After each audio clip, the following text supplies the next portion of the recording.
Turning now to the defense request, I look forward to hearing from our Department of Defense witnesses and their discussion on why the supplemental funding is critical to supporting our service members and protecting America's national security. There are certainly divergent views on this committee about the decision to use military force against Iran. The Senate as a body has already taken numerous votes on these issues and will likely continue to do so.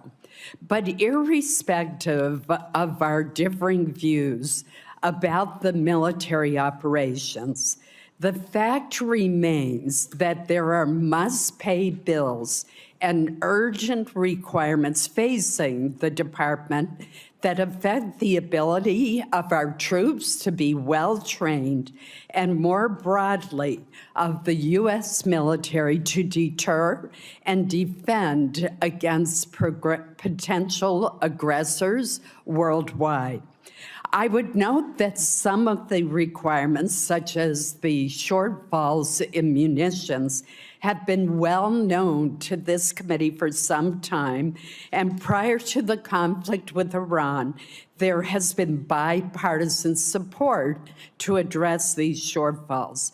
While these munition shortfalls have been years in the making, they are growing increasingly urgent. We should not undermine the readiness of our service members for any engagement or refuse to rebuild critical capabilities. Our men and women in uniform do not decide where they are sent or the missions to which they are assigned. Congress has a responsibility to ensure that they have the tools, the training, and the support that they need to accomplish their missions. On the topic of our service members, I would be remiss if I did not note that since January of last year, the department has removed a number of senior generals and admirals from their positions, blocked or altered promotion lists across multiple services, and intervened in several senior assignments.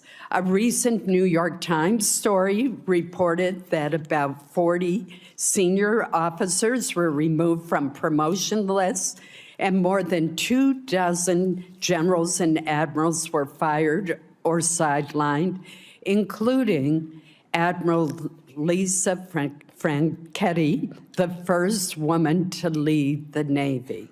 The Times further reports that more than half of those fired or removed have been female or Black, and that for the first time in more than a decade, no active duty female naval officers are likely to be promoted to admiral. I find this deeply troubling. These are men and women who volunteered to serve our country and swore an oath to support and defend our Constitution. Over the course of their careers, they have earned the support and the trust of their commanders and subordinates, led our men and women in uniform, and were selected through rigorous command and promotion boards. They have served under presidents and defense secretaries from both parties. Reports that women and people of color are disproportionately fired or sidelined create the impression that their service is not valued.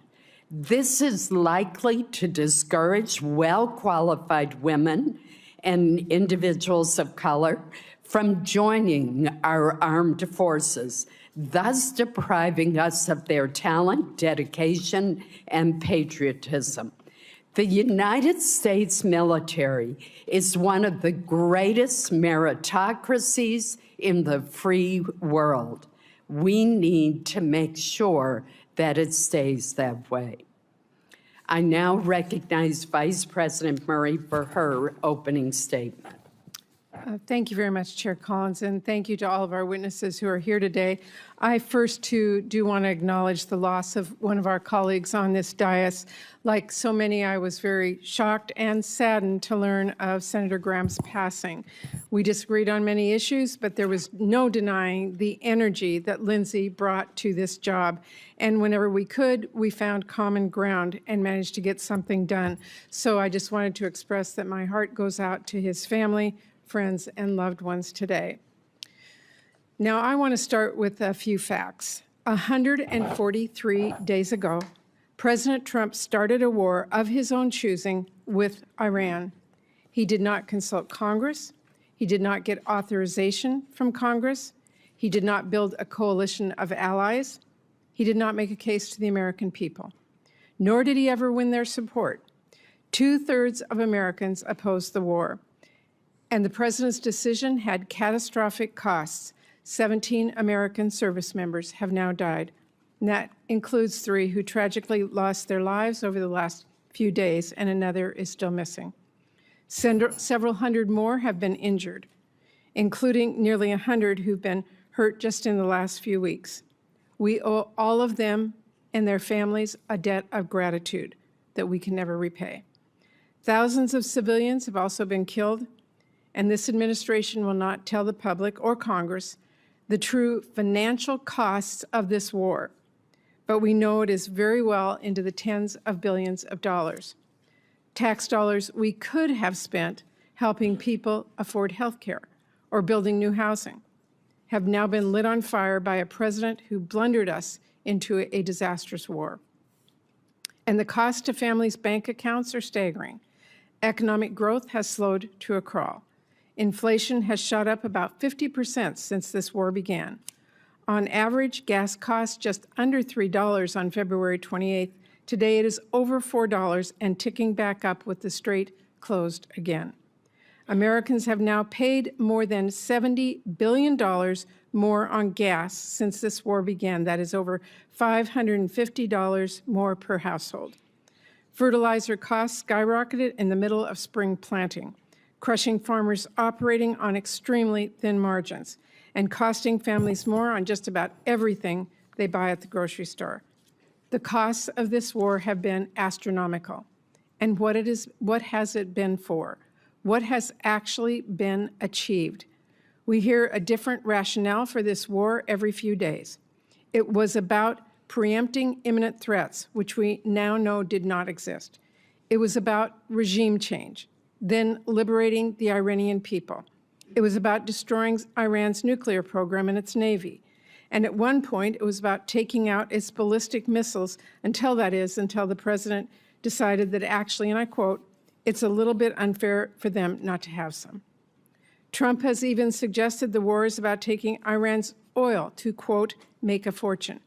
And now the United States' primary strategic objective seems to be to actually just reopen the Strait of Hormuz, which of course was fully open, toll-free, before this war began. President Trump has, by any objective measure, failed to achieve his goals. Our country is no safer or better off than before the war. In fact, we are considerably less safe. Our stockpiles have been depleted, and it will take years of production to fully replenish them, no matter how much money is thrown at this problem. Our global force posture is much weaker, and as assets have been moved now to the Middle East. And we are now much further away from a long-term solution to halt Iran's nuclear program than we were before Trump ripped up the deal that President Obama negotiated, which secured actual, measurable commitments and progress without ever starting a costly war. In fact, there are new reports that Iran may have moved nuclear assets into a mountain bunker, which raises concerns about whether Iran might restart its program. It used to be a pretty somber and serious thing, a president taking America to war and costing lives and taxpayer dollars. But this president has been downright flippant. The people I represent worry Trump thinks this is all a game and has sent men and women into harm's way without any sort of plan. And now that he's driven that car into the ditch, he wants taxpayers to bail him out. As the daughter of a World War II veteran and a Purple Heart recipient, the way this White House has blissfully operated with no plan for success is disrespectful to our men and women in uniform. These are patriots. They are highly trained and have sacrificed tremendously to keep us safe. They shouldn't be forced to put a show on for the president's birthday parade, or do the job of Border Patrol agents, or risk their lives in a disastrous war that the president clearly failed to think through. And as a U.S. Senator, this administration's refusal to explain what it is doing or how this war is protecting Americans, its refusal to seek authorization from Congress, and its expectation that Americans will now just pay for it all without any explanation or transparency is disrespectful. And it's insulting to the people back home that all of us represent. So here we are 5 months later. The strait is closed. The ceasefire hasn't just disintegrated. This war is now spiraling out of control again. The president is threatening escalation and war crimes and suggesting this could be another forever war. He has told us over 40 times now that a deal is near and the war will be over soon. But now he is asking for $70 billion more, and for us to just trust him it'll work out fine. Look, I've been very clear. My Democratic colleagues and I will do absolutely everything to ensure that we do take care of our service members and keep this country safe. Chairman Caine, I hope you know that every Democrat on this committee deeply respects the sacrifices that you and our service members and their families are making. Everyone who signed up to serve our country deserves to be more than an afterthought in a war that the president decided to launch despite all the blinking red warnings. But my colleagues and I cannot and will not support rubber stamping a request to bankroll this war and whatever other misadventures Trump wants to get us into next. The American people want to see a quick and strategic end to this war, not $70 billion of their tax dollars sent to keep it going. And I want to make a few important points. First, the president's request is not even primarily a request to cover the costs of the Iran war. This request is chock full of asks to fund unrelated DoD priorities, which should be considered through our annual appropriations process, not in an emergency supplemental. And that includes almost $1 billion for Southcom, nearly $1 billion to keep deploying the National Guard here in D.C., and more than $1 billion for the southern border. Secondly, President Trump is making this request as the Pentagon has a record-breaking $1 trillion total budget for FY26, including over $75 billion it has in unspent money from Republicans' big ugly bill. Understand you may have mismanaged your budget, Secretary Hegseth, but you have to do your due diligence to fix the cash flow problems you've caused before asking taxpayers for more. Third, the president is now asking for all of us to approve tens of billions of dollars in new funding for the war, while his administration still has yet to share actual cost estimates, essential information to justify this request, and a plan for where on earth this conflict goes next. This administration is either hiding the truth from Congress and the American people, or if you take at face value what they've said, and in the few briefings that we've had, they have no idea what is going on and no plan to right the ship, neither of which is acceptable. Now, Trump is also asking Congress for over $10 billion to help struggling American farmers who have been crushed first by the tariffs and then by this war, which has shot fertilizer and diesel costs through the roof. I'm digging into that request, but let me be clear.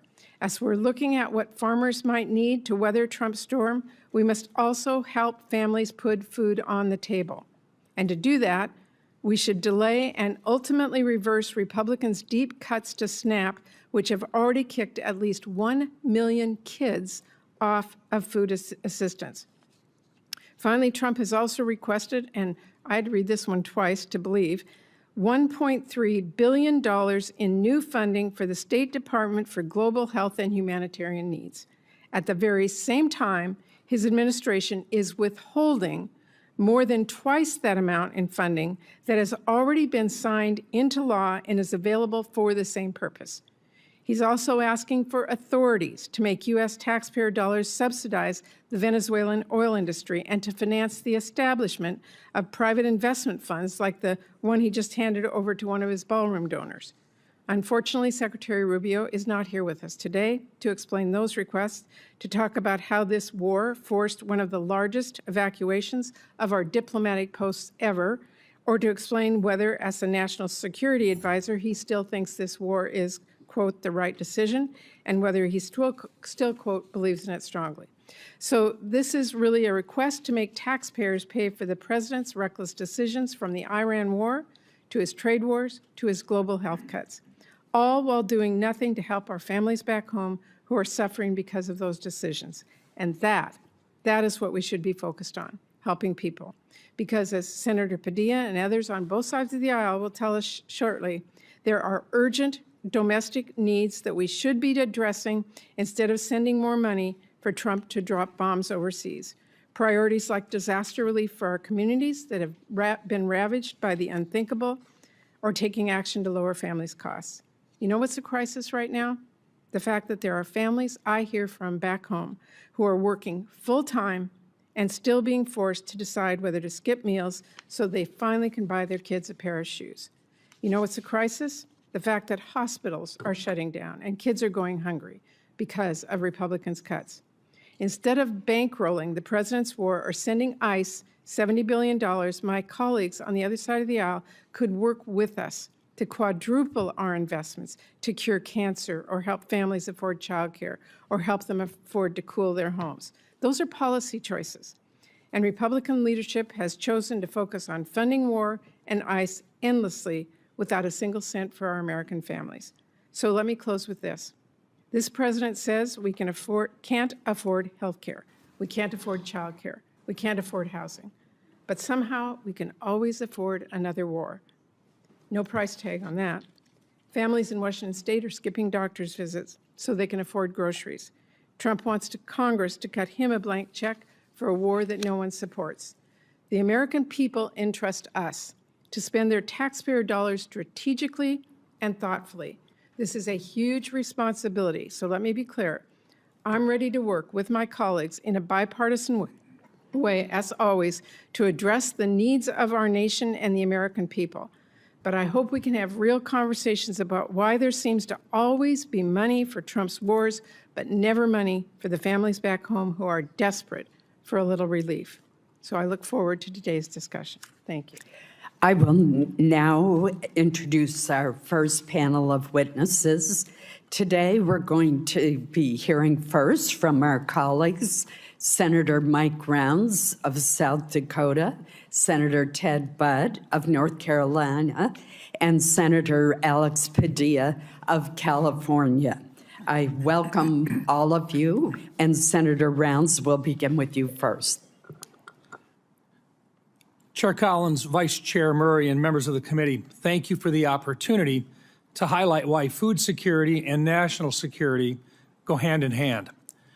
I'd also like to thank the Trump administration for recognizing that input pressures have made it more difficult for American farmers to support their own operations. In South Dakota, farming and ranching is more than a job. It's a way of life built on hard work, stewardship, and the hope of leaving the land better for the next generation. Feeding and fueling the world has never been easy. Producers continue showing up year after year despite drought, floods, disease, pests, volatile markets, and other challenges beyond their control. This supplemental funding request comes at a critical time. Farmers and ranchers are facing production costs that exceed market returns.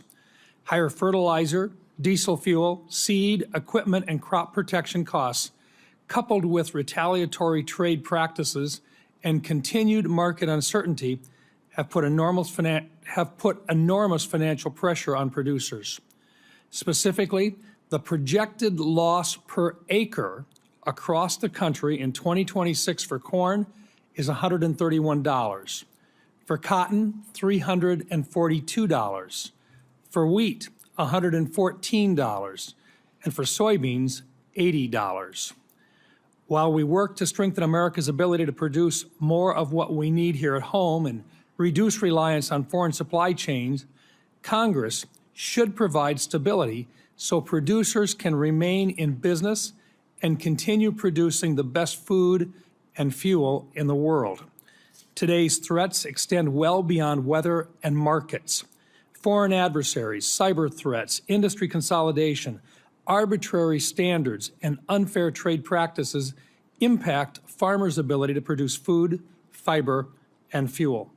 Food security, energy security, and national security are connected.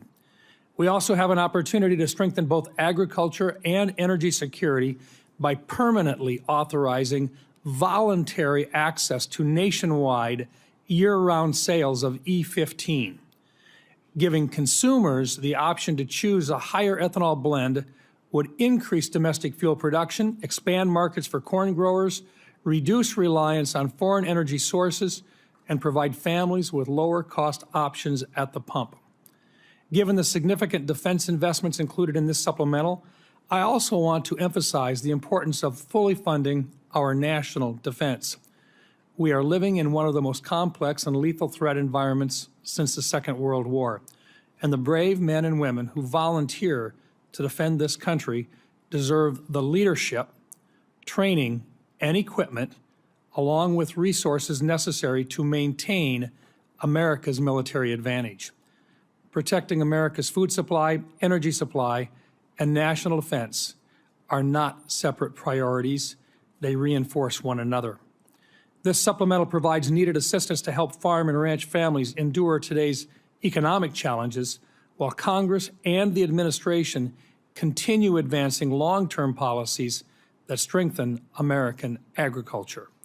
I urge my colleagues to support this supplemental request to provide stability to our ag producers at this time. Thank you, Madam Chair. Thank you, Senator Rounds. Senator Budd. Chair Collins, Vice Chair Murray, members of the committee, thank you for the opportunity to testify this afternoon to provide a voice for the people in Western North Carolina. More than 21 months ago, Hurricane Helene unleashed an unprecedented amount of rainfall on the Blue Ridge Mountains, causing severe flooding and devastating landslides. The storm left behind tens of billions in damage. In December 2024, Congress responded by approving a disaster supplemental that provided billions of dollars to Western North Carolina recovery.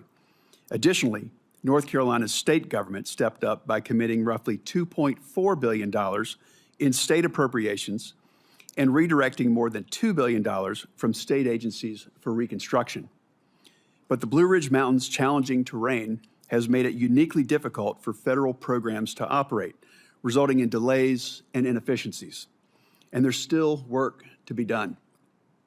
Too many projects in Western North Carolina have stalled due to insufficient funding or because of financial shortfalls from expensive debris removal and rebuilding efforts.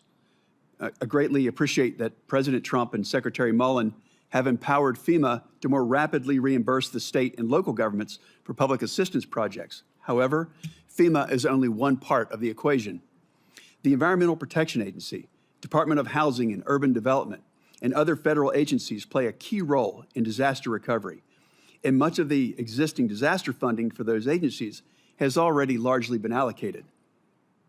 When I visit Western North Carolina, I see the impacts the delays in recovery have caused. Debris still clogs the waterways. Facilities that provide drinking water and manage wastewater have yet to be rebuilt. Most concerning, some homeowners are paying mortgages on properties that are still unlivable or yet to be rebuilt.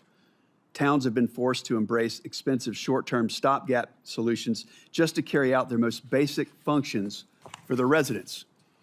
In the small town of Beech Mountain, there is no long-term water supply. The dam and water treatment plant were heavily damaged, forcing the town out of compliance with state safety standards. And as a result, the state could be fining Beech Mountain $25,000 per day. Most repairs are needed so that the water treatment plant can function long-term. If funded, this process will take at least a year and require significant diversion of utilities and/or daily water trucks just so hundreds of residents will have to have clean drinking water during construction. 3 years is too long to wait after a disaster, and we can't delay any longer.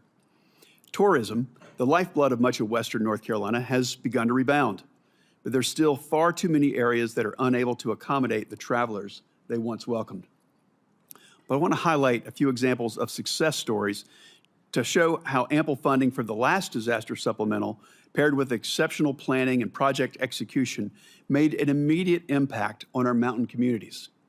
Last July, portions of the Blue Ridge Parkway reopened after 57 landslides struck 200 miles of the parkway. This Memorial Day weekend, Lake Lure reopened to the public after an incredible debris removal and refilling project. And I want to be clear that I fully support President Trump's request to replenish our munitions stockpile and strengthen our military. And I'm also appreciative of his efforts to provide economic assistance to farmers impacted by disasters and unfair trade practices. However, to address the long-term recovery needs of Western North Carolina, more federal funds are needed. Every time I'm in Western North Carolina, people ask me to make sure that they're not forgotten. This is Congress's chance to remind them that we're serious about helping them get back on their feet. I'm deeply grateful to the members of the committee for holding this hearing, and I look forward to continuing to work with you throughout this whole process. Thank you.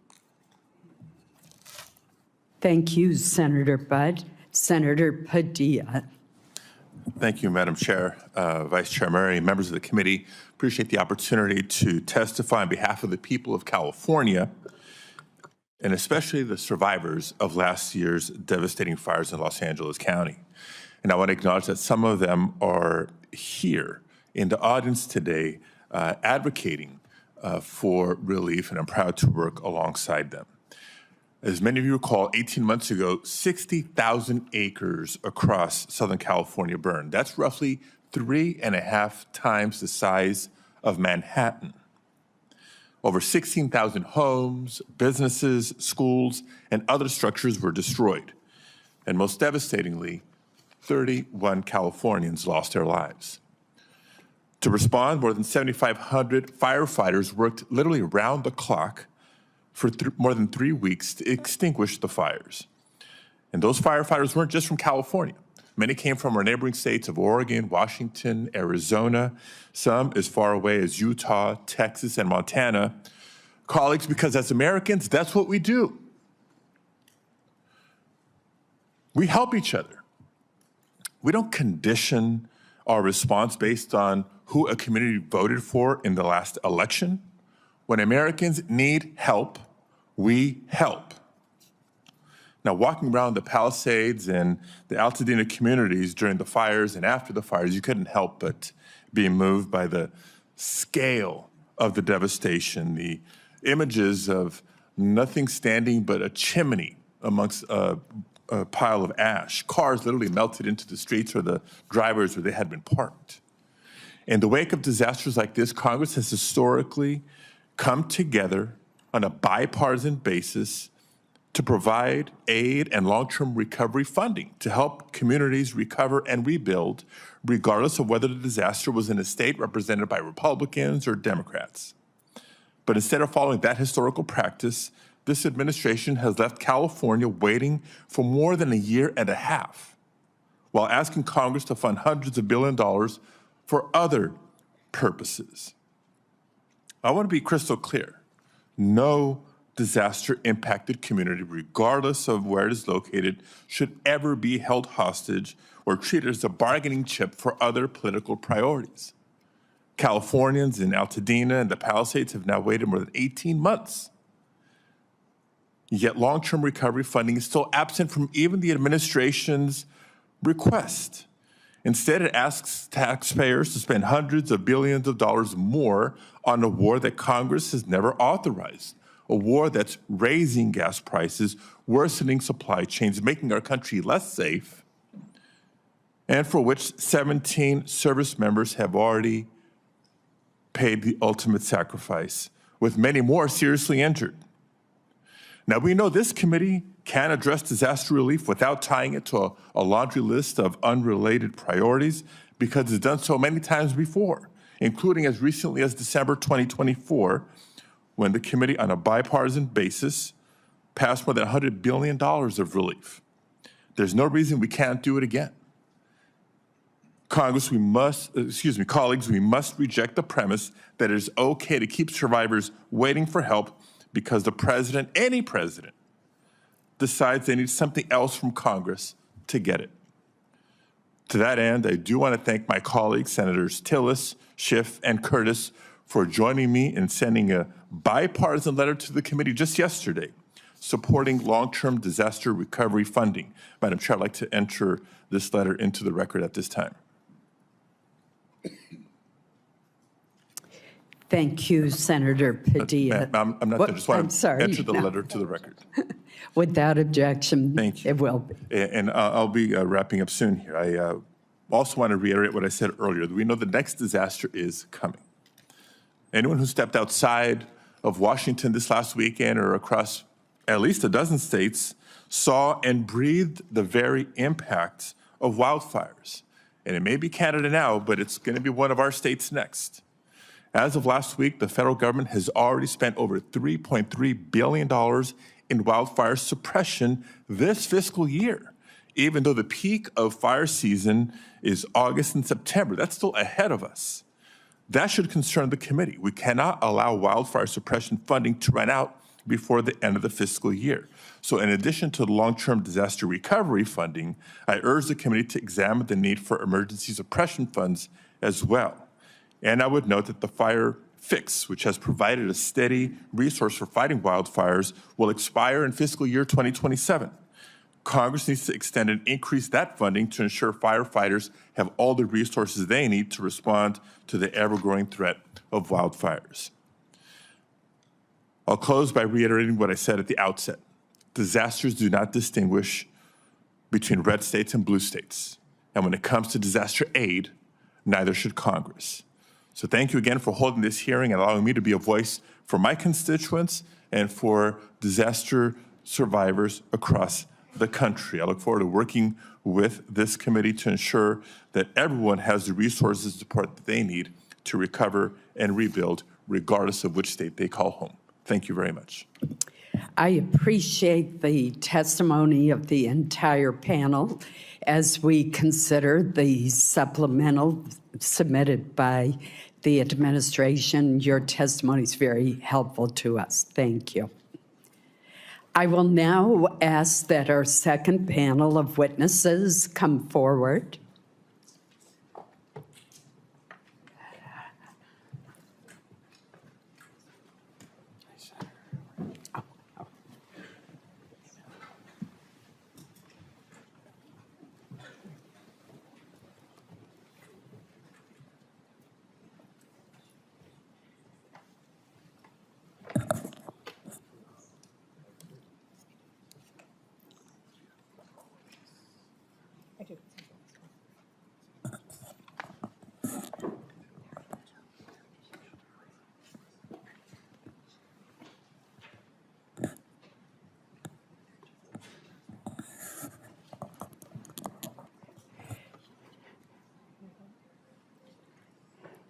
Well, leave it to our military witness to be on time.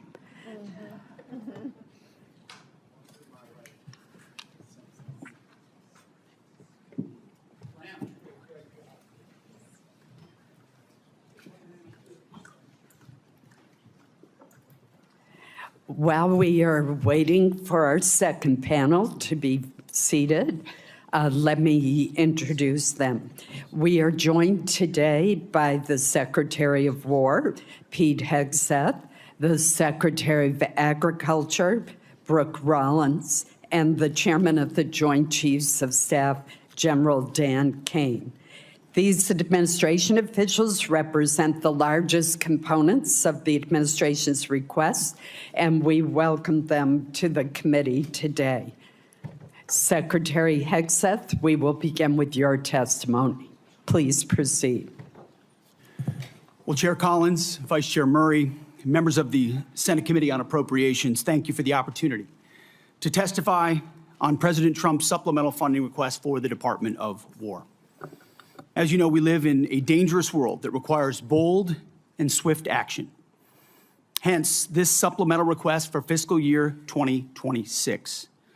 This request is an urgent, necessary injection of resources to address the immediate needs of our department. The supplemental funding request is not a substitute.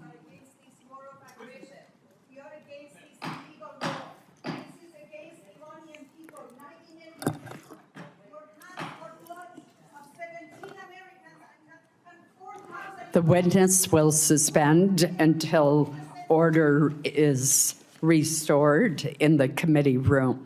I know that individuals feel very passionately, but we must have order in the hearing room so that we can proceed. We're now going to move forward with our hearing, and Secretary Hegseth, please proceed. Thank you. The supplemental funding request is not a substitute for the President's full $1.5 trillion base budget request. $1.5 trillion. Stop bombing our children in Iran and Palestine. This is illegal. Mr. Secretary, please suspend until order is restored in the hearing room. We will begin the timing clock since you've been interrupted twice.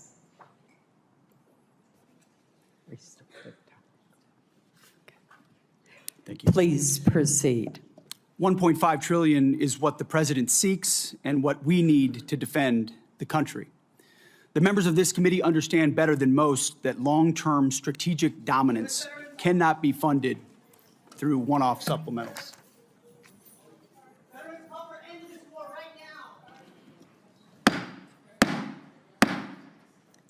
We will have order in the hearing room.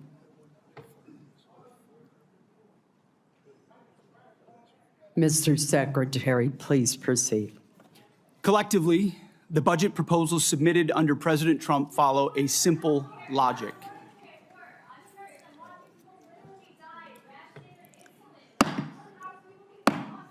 I would ask that the Capitol Police, whose professionalism I admire, remove those who are seeking to disrupt the hearing. Please proceed. President Trump's following a simple logic. The military requires a generational investment to deliver on peace through strength. We know the best way to create peace is to prepare for war, to deter it. And that's exactly what the Department of War is doing, building a force so capable that it would be absurd for anyone to challenge it.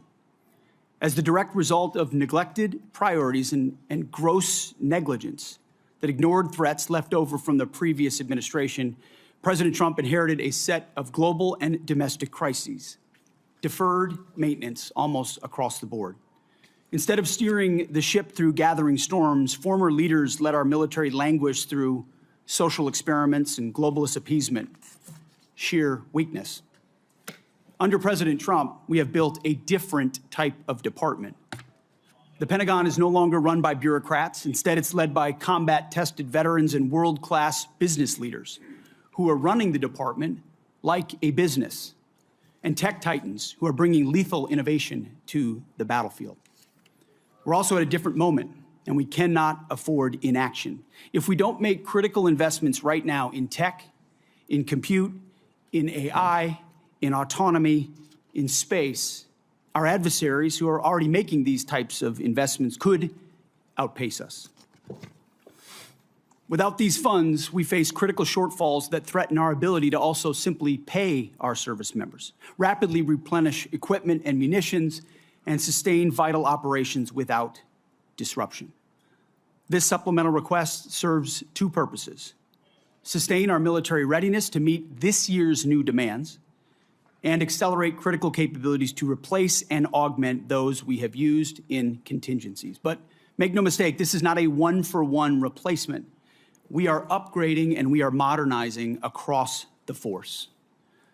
On the readiness front, we requested $21 billion. This will fund military pay, replace much of the equipment utilized during recent operations, sustain forward deployed forces, and grow personnel and strength while stabilizing mission-critical fuel shortfalls and supporting the National Guard. On the capabilities side, we requested $46 billion. These funds will expand production lines and accelerate delivery of high-demand munitions. We're talking about solid rocket motors, JDAMs, hypersonics, and counter-drone capabilities. Additionally, we will use this investment to secure digital and space dominance, including resilient satellite networks. Department leadership recognizes that appropriating those funds is just the first step. Once funds are appropriated, or portioned, to the department, we need to promptly execute on them, and that's why we're requesting targeted legislative authorities, like transfer authority, to prioritize our greatest needs and opportunities, multi-year procurement for weapon systems, revolutionizing the speed and scale of munitions procurement, and New START authorities. Rest assured that every dollar appropriated to the Department of War will be focused on building the lethality of our joint force and reinforcing peace through strength. As I have said before, not fully funding this department, the Department of War, and we know what that means, that means $1.5 trillion, given the world that we live in and the disaster of what the Biden administration budgets gave us. Not funding this department at $1.5 trillion, I believe, is the greatest threat that our nation faces. Either we invest in our warriors at this moment of step change on the battlefield and growing threats, or this is all just talk. I look forward to working with this committee to secure those funds so that our warfighters can continue to do their work every day to keep our great republic safe. Thank you very much. Thank you, Mr. Secretary. General Caine. Chair Collins, Vice Chair Murray, distinguished members of this committee, I'm honored today to appear before you with Secretary Hegseth and Secretary Rollins to testify on the Department of War's fiscal 2026 supplemental funding request. And I'll note I fondly remember my time at USDA earlier in my career where I had the chance to serve there. I'm also joined today by my senior enlisted advisor, SEAC Dave Isom. As always, I'm deeply grateful for this committee's continued partnership and support for our common defense. I'd like to begin by expressing my deep condolences and that of the Joint Chiefs of Staff and the SEAC for the fallen from this past weekend and their families. Today, we remember First Lieutenant Tyler Feehan, Sergeant Michael Swinton, and Private Isabel Gonzalez, and note that the names of our last fallen will be released when we can. I'm humbled daily by the profound commitment of the incredible 2.8 million Americans, just like these names that I've just mentioned, who make up our joint force and serve our nation every day. Also, on behalf of the Joint Force and the Joint Chiefs, I want to express my sincere and heartfelt condolences to the family of Senator Graham for their loss and all of you for the loss of your colleague. The Joint Force remains grateful for his 44 years of service, both in and out of uniform. There is no doubt he made a difference to the safety and security of our nation. On July 22nd, 1940, General George C. Marshall said, and I quote, "For almost 20 years, we had all of the time and almost none of the money. Today, we have all of the money and no time." His words resonate powerfully with me today as we find ourselves in a somewhat similar situation. I've come to you today to request the necessary funds while in the window of opportunity, while time is still on our side. The United States of America faces a global list of military challenges in the Middle East, in Europe, in the Pacific, both nuclear and non-nuclear challenges, and the continued threat of terrorism. We find ourselves living and leading in complex and dynamic times. Our adversaries are aligning in their interests, creating simultaneous challenges across multiple domains. They are sharing intelligence, combat capabilities, and technology that is accelerating the speed of war. It is an imperative that Americans understand that the character of war is changing.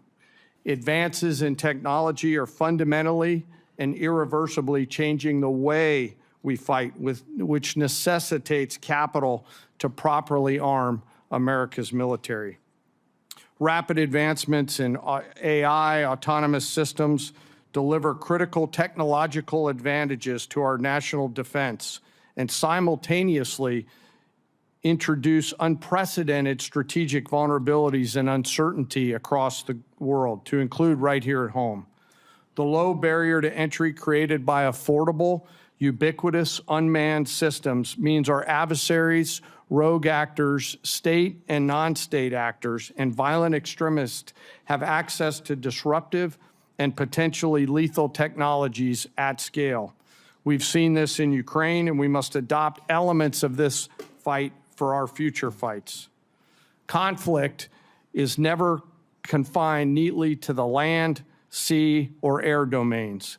The modern battlefield stretches from the seabed up to cislunar space and beyond, cyberspace, and in the information domain, all at the same time.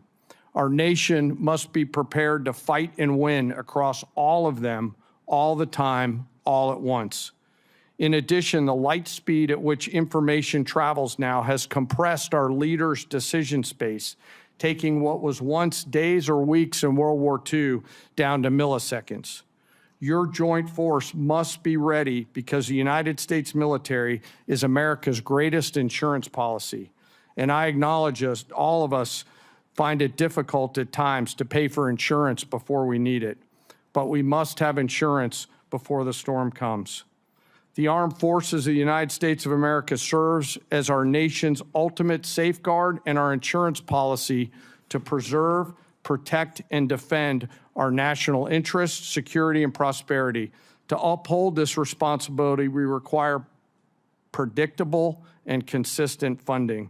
This will allow us to partner effectively with our defense and national industrial bases, building on acquisition reforms that guarantee our warfighters receive capabilities at scale before they are required in conflict or combat.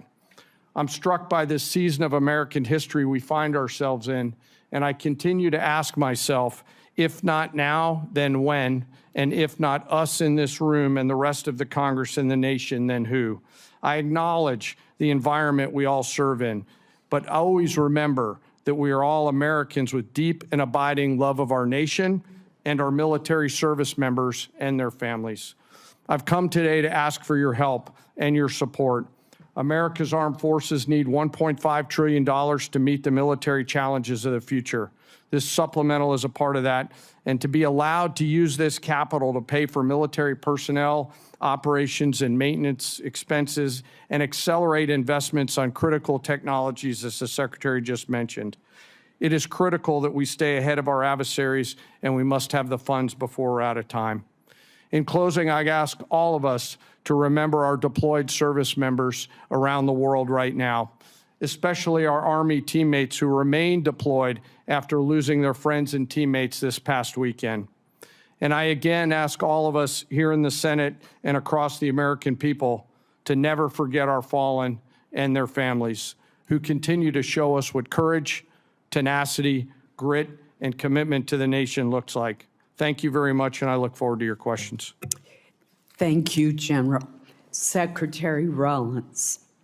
Thank you so much, Chairwoman Collins, Ranking Member Murray, and distinguished members of the committee. Thank you for the opportunity to appear before you today. Let me begin with the bottom line up front. The United States Department of Agriculture is joining today the United States Department of War in a fight for America and for American flourishing. After all, defending America's ability to feed and fuel and clothe herself is defending America, full stop. This can be easily forgotten. For centuries, we built farms and ranches and transportation that fed not only America, but the world too. For a long time, that prosperity made America strong and made America safe. But across the past 100 years, and especially across the last administration, we took that source of strength in war and peace, our farms and our ranches, and the communities that surrounded them, and we hollowed them out. We made them weak, and we put them on the precipice of decline and extinction. We sent our food production overseas. In fact, 2023 was for the first time a significant net importer of our food for America. And in so doing, we replaced American production with massive amounts of imports. We allowed and even encouraged the consolidation of agriculture, seed production, processing, fertilizer, and beyond into massive industries at scale. Today, nearly 85% of our meat packing capacity is controlled by just 4 companies, including 2 that are foreign-owned. Additionally, our largest pork company in America is owned by a China company, or China. 4 fertilizer companies now represent 78% of the production versus just a couple of decades ago, that was in the dozens. And 2 seed companies now produce more than 50% of the seed for America. These are national security implications. When President Trump returned to office, America's farm economy faced one of the most difficult economic environments in decades. Between 2020 and 2025, the cost of seed rose 19%, crop protection rose 30%, fertilizer rose over 50%, fuel and oils rose nearly 33%, electricity 36%, and repair and maintenance 27%. As these costs climbed, commodity prices plummeted. Farm income fell by more than $90 billion from 2023 to 2024, representing one of the largest single-year declines in history. At the same time, producers saw not one new trade deal across the world, resulting in an unprecedented $50 billion agricultural trade deficit. American farmers deserve better, and our national security now demands it. As long as we are beholden to foreign and even hostile countries for our food and our fuel, our freedom is in jeopardy. Since my first day at USDA, we have been committed to addressing this crisis head-on. In addition to implementing the historic working families tax cuts, thanks to so many in this room who worked so hard, moving $40 billion in disaster and economic assistance to producers across the country, securing 19 new trade deals, and decreasing that $50 billion agricultural trade deficit in 1 year by 42%. This year, our corn exports are expected to be at a record-breaking 35%, ethanol up 11%, dairy up 15%, and tree nuts up 11%. We are making progress, but we have a ways to go. Administrator Zeldin has secured the strongest renewable fuel standard volumes in history, and the President continues to support year-round E15 for our domestic markets. We have led robust responses to animal health threats, including HPAI and the New World screwworm, and have reduced unnecessary regulatory burdens and partnered with producers to strengthen the domestic demand for American agriculture. These are lasting reforms and will change the trajectory of American agriculture for the future. The trade agreements will take time to fully execute and generate even more exports. The biofuel investments take time to increase the demand for American crops, although we're already seeing a 10% increase since just an announcement a month ago. And of course, onshoring facilities like fertilizer will continue to take some time to build out. But we are confident that the direction of American agriculture is changing for the better, but many producers continue to face economic pressure as we build that economic infrastructure out. Specialty crop growers across the Northeast, the Mid-Atlantic, the Pacific Northwest, and Florida suffered devastating freeze losses this past winter. Producers across the plains continue recovering from catastrophic wildfire and events occurring while many operations are still working to catch up financially. That is why our proposal includes $10 billion in temporary economic assistance for 2026 row crop and specialty multi-crop producers, and also includes $1.1 billion to help producers recover from catastrophic freeze losses suffered this past winter. Congress has taken similar action over many decades, and we're so grateful for that, but including most recently 2023 and 2024 with economic aid and disaster relief aid with the hurricane seasons. I want to be 100% clear as I close. For the sake of American national security, American existence, and the American future, we must, in the long run, end this system that has grown up like a weed and strangled the American farmland and food production. Farmers want to farm for their products, not for a government check. They want to be free from dependency and free to innovate. We know what happens when they are able to do that. They build and feed the greatest republic in the history of man.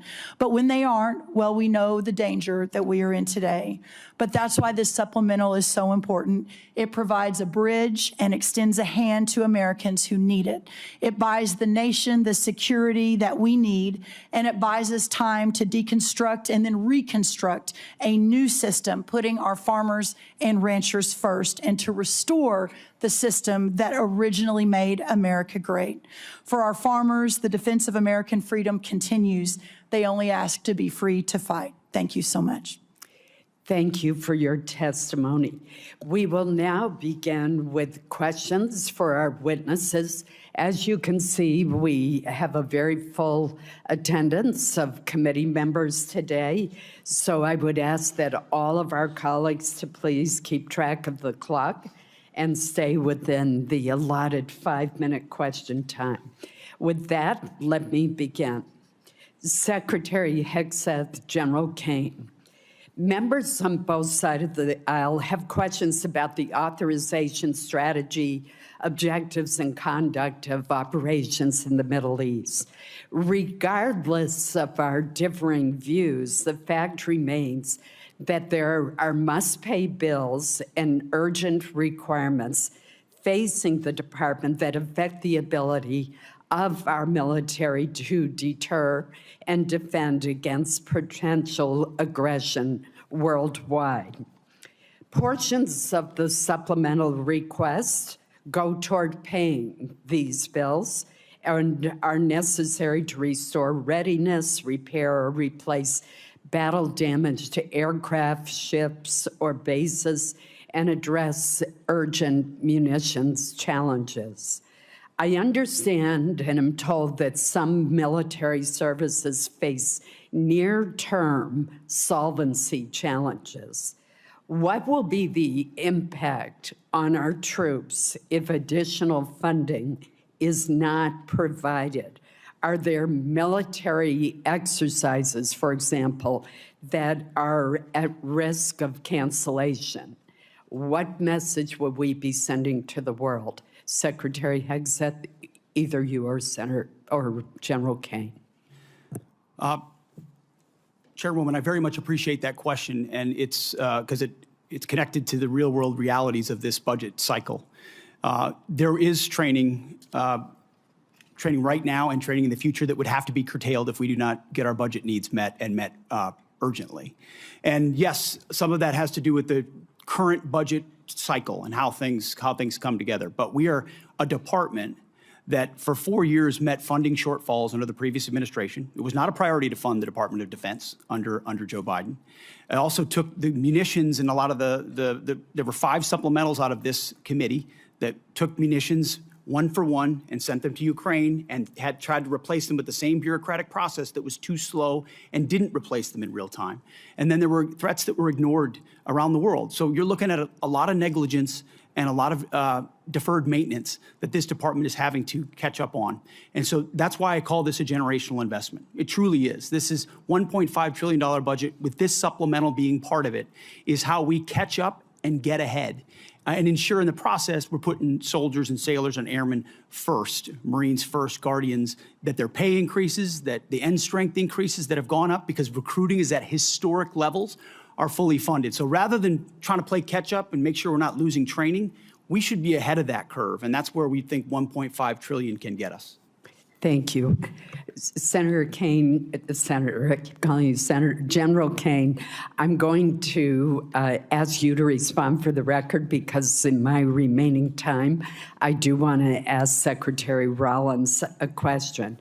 Secretary Rollins, as we heard from the previous panel, our country has many outstanding recovery needs from disasters and other related, weather-related events over the past 2 years.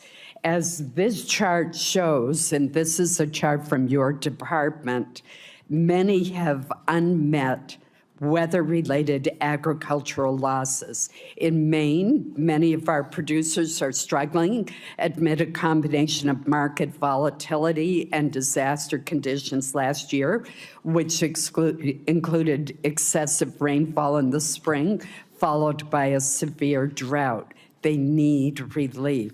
Yet the administration's supplemental request does not include funding to address these recovery needs. It does have $1.1 billion to help Florida agricultural producers rebound from a severe freeze this past winter, but nothing for prior disasters in other states. Can you explain USDA's thinking behind focusing your request just on the 2026 freeze rather than on the 2025 disaster declarations that you made? Yes, Senator, thank you for that question. Obviously, the discussions that went on over at OMB and with our teams continue, but what I will say is we are obviously 100% in support of any sort of disaster relief program for our farmers, whether it's hurricane, tornado, drought, freeze, et cetera. So look forward to working with you on that and specifically understanding the larger context here that there's a lot of farmers, a lot of producers who are really hurting, not just in Florida and not just from the freeze. So it's important that we work together to solve for that. Thank you. Senator Murray. Thank you, Chair Collins. Secretary Hegseth, your department received $150 billion last year in the Republicans' Big Beautiful Bill. It also received a record $839 billion for fiscal year 2026, more money than you asked for last year. Combined, that is a $1 trillion budget for the year, and as I already mentioned, your department has yet to spend half of the reconciliation funds. And despite that, you are here today asking for tens of billions of dollars more for things that you've already asked for in your FY27 request or that have nothing to do with Iran. This administration has tried to sell this as an emergency request, but it may be better understood as an attempt to skirt the normal appropriations process. Here are just a few of the things requested in this Iran supplemental. $800 million for the National Guard to patrol D.C. even longer. Over $1 billion for the Army to patrol the southern border, which is DHS's job, $900 million to support the administration's illegal boat strikes in the Caribbean, over $18 billion for munitions, which you've already requested in your FY27 budget request, and $1.7 billion to pay for your decision to recruit more people than the services need, which was not contemplated by the FY26 funding bill Congress recently passed. Now, you've already submitted a reprogramming request on this that our subcommittee is considering now, which really underscores the point I made in my opening remarks that the problem is not a lack of money, but poor planning. So I'll be blunt. The truth is your request does not make a lot of sense. So let me ask you a simple question. Why exactly are billions of dollars more for the National Guard and this administration's illegal strikes in the Caribbean urgently needed for the Iran war? Well, Senator, I wouldn't, of course, agree with your characterization, but why this kind of spending is needed is because of the gross negligence and neglect of the Biden administration inside our department. Ran it like a bureaucracy, abandoned our strength posture around the world, so we're having to reestablish deterrence. You mentioned the end strength numbers, and I will acknowledge that we are ahead of schedule on end strength in recruiting. 8,000 in the Navy, 6,000 in the Army, 4,000 in the Air Force.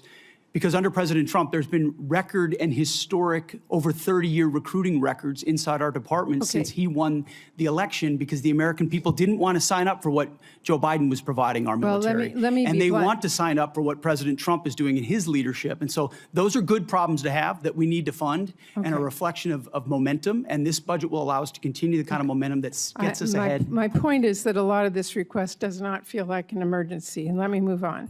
Secretary Hegseth, like most Americans, I've had a lot of trouble following this administration's contradictory statements about the war. On April 8th, you said, and I quote, "Their missile program is functionally destroyed, launchers, production facilities, and existing stockpiles depleted and decimated and almost completely ineffective." Mr. Secretary, Iran has been firing at U.S. military bases in the region and its ships for the last week. How is it possible, if their capabilities were, quote, functionally destroyed 3 months earlier, as she claimed, for them to be doing this now? Well, Senator, Iran is at the weakest point militarily it has ever been in the past decade. Certainly, maybe in 47 years, as they've gathered effectively a terror army. And that terror army was built to try to create conventional capabilities to defend against a pursuit of nuclear weapons, which meant thousands of ballistic missiles, many of which we have destroyed, others of which they have put inside facilities and hidden in underground facilities. And that's what terror regimes would do. So I acknowledge they still have capabilities, no doubt. But the amount of damage that we've done to them over the course of these series of operations has put them in the worst place they've ever been. Okay, well, let me move on. On May 5th, you claimed that Iran doesn't control the strait, and you said that there was a, quote, powerful red, white, and blue dome over the strait. If that was true, how did Iran shrink ship traffic in the strait to a trickle again last week? We pushed almost, I believe, between 400 and 500 million barrels of oil under the nose of Iran over the course of Project Freedom, which went underground, which I acknowledged after we did so covertly, because it was more effective to do so quietly than to do so publicly. So we've been in control of moving traffic through there for quite some time. Will they retain the ability to recklessly shoot at commercial shipping? And that's what happened. We had a ceasefire, and then they shot at commercial shipping recklessly. Also as a state. said at that's that what changed same press conference, and I'm going to quote you, you urged Iran to, quote, let innocent ships pass freely. These international waters belong to all nations, not to Iran to tax, toll, or control. Last week, President Trump said the U.S. would charge a 20% toll to each ship to pass through the state. So based on your opposition to tolls, did you talk to the president out of that idea, or did someone else? Iran's not charging tolls, and they're shooting at ships right now. But Trump said that he wanted to charge a 20% toll. We have a blockade right now of all Iranian ships and Iranian ports, and it's effective. My time is out. Senator Murkowski. Thank you, Madam Chairman, and thank you all for being here. Challenging times, I think we all recognize that. Secretary Hegseth, I want to ask, just specific to Iran authorization, the administration has made the case that the action in Iran falls under the president's Article 2 authorities, and we can have disagreement. Reasonable people can disagree about the boundaries of the presidential war powers, and have for a long period of time. But I look at the War Powers Resolution, and it's not ambiguous. It requires the president to terminate hostilities within 60 days, absent congressional authorization. So hostilities began February 28th. May 1st, Congress was informed that hostilities had ended, but yet despite the fact that hostilities had ended, we were still seeing sailors being fired upon still activity. Then in June, an MOU is signed to preserve the ceasefire while negotiations continue. That MOU has now collapsed, and we are seeing the resumed attacks in the Straits of Hormuz. On July 10, the administration sends Congress a new war powers notification, effectively restarting the 60-day clock again. So I'm concerned about this sequence because you have a situation where the claim essentially allows the president to extinguish the war powers clock just at the moment that it becomes legally inconvenient through declaration of temporary ceasefire. Then it's reset, avoiding the congressional authorization that the Constitution requires and the war powers intends. So we had an opportunity in previous appropriations hearing for me to ask if you felt the administration had all the authority that it needed.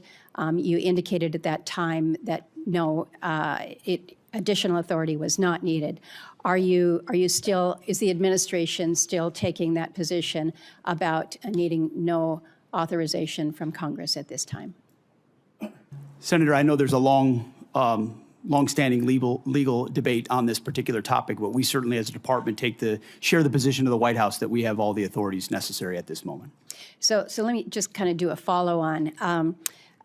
In the Clinton administration, this is 1999, there was an operation that was launched, Operation Allied Force, NATO airstrikes against Yugoslavia. There was not a prior congressional authorization that was sought. President Clinton notified Congress under the War Powers Resolution and then subsequent to that, sent Congress an emergency supplemental funding request. It was about $6 billion to cover the cost of Kosovo operations. Congress then passed a supplemental package that covered the president's request plus additional military funding. But Congress never passed a standalone authorization for use of military force in Kosovo. When the war powers clock was set to run out then in May of 1999, the Clinton Justice Department's Office of Legal Counsel issued an opinion holding that the supplemental appropriation itself, passed without any authorizing language, satisfied the War Powers Resolution requirement. So is the department looking to that or intending to rely on that same reasoning that funding alone can substitute for explicit congressional authorization?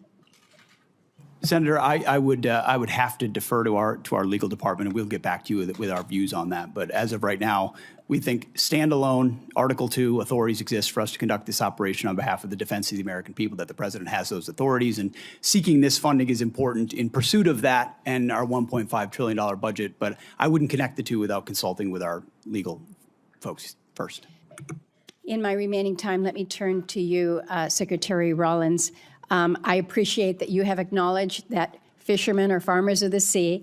I don't know whether you are aware whether any fishermen will be eligible for any of the supplemental funding. They too have faced many of the same challenges that our farmers have with high fuel costs, the impact from tariffs, disasters that we have seen.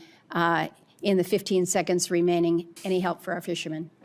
Well, I remember having the conversation with you when we were going through the process, and my commitment to you and to Senator Collins and some of our others on across the aisle was that it's time for USDA to recognize our fishermen as part of our farmers of the sea. That's never happened before. We now have an office at USDA focused on fishermen. And so I think as you all move forward with the supplemental, the conversation, and obviously up to you all what that looks like, but very supportive of treating our fishermen similarly to the rest of our farmers. Thank you. Thank you, Madam Chair. Thank you. Senator Durbin. Thanks, Madam Chair. Mr. Secretary, I'd like to ask you to help me reconcile some numbers. It's my understanding that this whole supplemental funding request is $87.6 billion, and most of the funding, $67 billion, is for the Department of Defense. Yet we are told the Department of Defense still has $75 billion in unobligated funding from last year's reconciliation package. Is that true? Roughly correct numbers, yes. So you've left some change on the dresser before you prepared to come for this hearing. What's going to happen to that $75 billion? Well, that 75 is, there's plans and designs on that, part of the rebuild of our military, which had to be undertaken. And so the One Big Beautiful Bill gave us specific avenues. But I'd have to get you the exact numbers of what that is left to be allocated. Does it have to do with the war in Iran? No, this is rebuilding our military from what was not funded in the past under the Biden administration. So this is from 2026, One Big Beautiful Bill, which helped move the president's priorities like Golden Dome for America, move away from all the woke priorities of what the Biden administration was pursuing, give us a chance to start cutting these deals on munitions, all the things that the president wanted us to focus on: shipbuilding, hypersonics. I mean, the Biden administration ignored hypersonics. They just decided to pretend like that technology didn't exist and we shouldn't invest in it. There are things. I don't know what Lloyd Austin did for 4 years. I really don't. Well, I'm sure the amount of neglect, Sure he has the amount questions of about what you're stale doing thinking now. and bureaucracy, Let me proceed, if I it might, was before- staggering when we took I hate over. to So interrupt one you. big, beautiful bill gave us a Let me chance interrupt to your get caught speech back for a up. minute, Mr. Secretary. It's my turn to ask questions. I've been listening patiently while you made your presentation. You estimated at one point that the cost of the war in Iran was $29 billion, but then added a caveat that there was a replacement of munitions, for example. Do you have a new estimate about what the war has cost us so far in this, the 5th month of the first year of this war in Iran? Senator, the estimate we have as of today is $37.5 billion. And is the current activity, which we've been told about, the exchange of fire back and forth in Iran, an indication that that number is going to go up in the months ahead?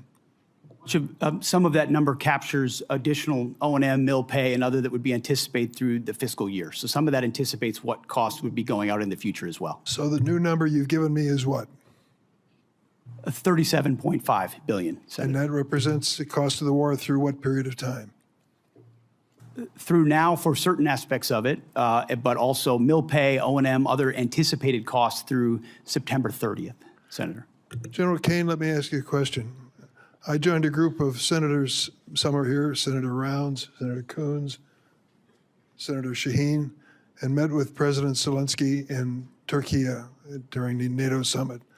He was very explicit in terms of what he needed to win. He feels the momentum in Ukraine is moving to his side, and that he is putting a foot forward instead of back. Is that your feeling? Sir, I think the pressure that Ukraine is putting on Russia is substantive at this point. Do you acknowledge his request that we help them with air defenses as a high priority? Sir, I know he's made the request. Whether or not that moves forward is always a debate at our civilian leadership, but I'm aware of that request. Are you aware of the fact that we appropriated and the president signed into law $400 billion of supplemental funding for Ukraine, including money for air defenses? I am, sir. Are you also aware the administration has informed us that that money will not be available in many aspects until the next president is in office? Sir, I'm not aware of that. My that's a understanding was that that capital had been allocated, but I'll have to defer to my civilian leadership. No, I'm sorry to tell you the pay plan tells us to be prepared to spend that money in fiscal year 29. The new president, whoever it may be, will make that decision. If you're talking about air defenses and the momentum on the side of Zelensky, what impact will it have if we cannot fund this for 3 years? Sir, I want to highlight that the incredible work that the Ukraine industrial base is doing as they scale their own capabilities. It ranges from their surface-to-air capabilities to their air-to-air capabilities. I'll note that recently we had the first air-to-air kill where a Ukrainian F-16 shot down a Russian fighter.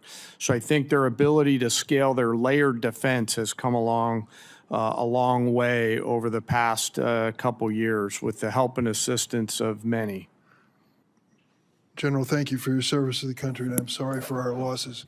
I believe 17 servicemen have given their lives in Iran so far, and hundreds have been injured. We should acknowledge that fact. And let me also say, we're at a moment in history where we can win the war in Ukraine. That victory would be critically important for those people who have fought for more than 4 years against the odds and proven they can put Putin back on his heels. But instead of finding the money that they need now for air defenses, we're putting more money into this exchange with Iran, a war of choice which we never should have entered. Thank you, General. Senator Moran. Chairwoman Collins, thank you very much. Let me first begin with just a statement to you, Secretary Rollins. Thank you for your leadership. Thank you for your attention to disaster assistance. Hugely significant and important in many states represented here, but across the country. And it is as challenging circumstances as I've seen farmers in my time and representing them in the United States Congress. And I appreciate my colleague, Senator Rounds, for making that case today. I appreciate the efforts by Senator Bozeman, the chairman of the Ag Committee, and Senator Rounds and his Vice Chairman Shaheen for their efforts here on this committee for that effort. Secretary Hegseth, let me ask you about your recent visit to the 101st Airborne Division. You saw the MV-75 Cheyenne. You saw it firsthand and heard from soldiers, as I understand it, about the next generation capabilities, how they will transform the way we fight. The Cheyenne has broken through, and it appears to me, in the acquisition bureaucracy to deliver a capability for our warfighting much faster than it otherwise would have happened.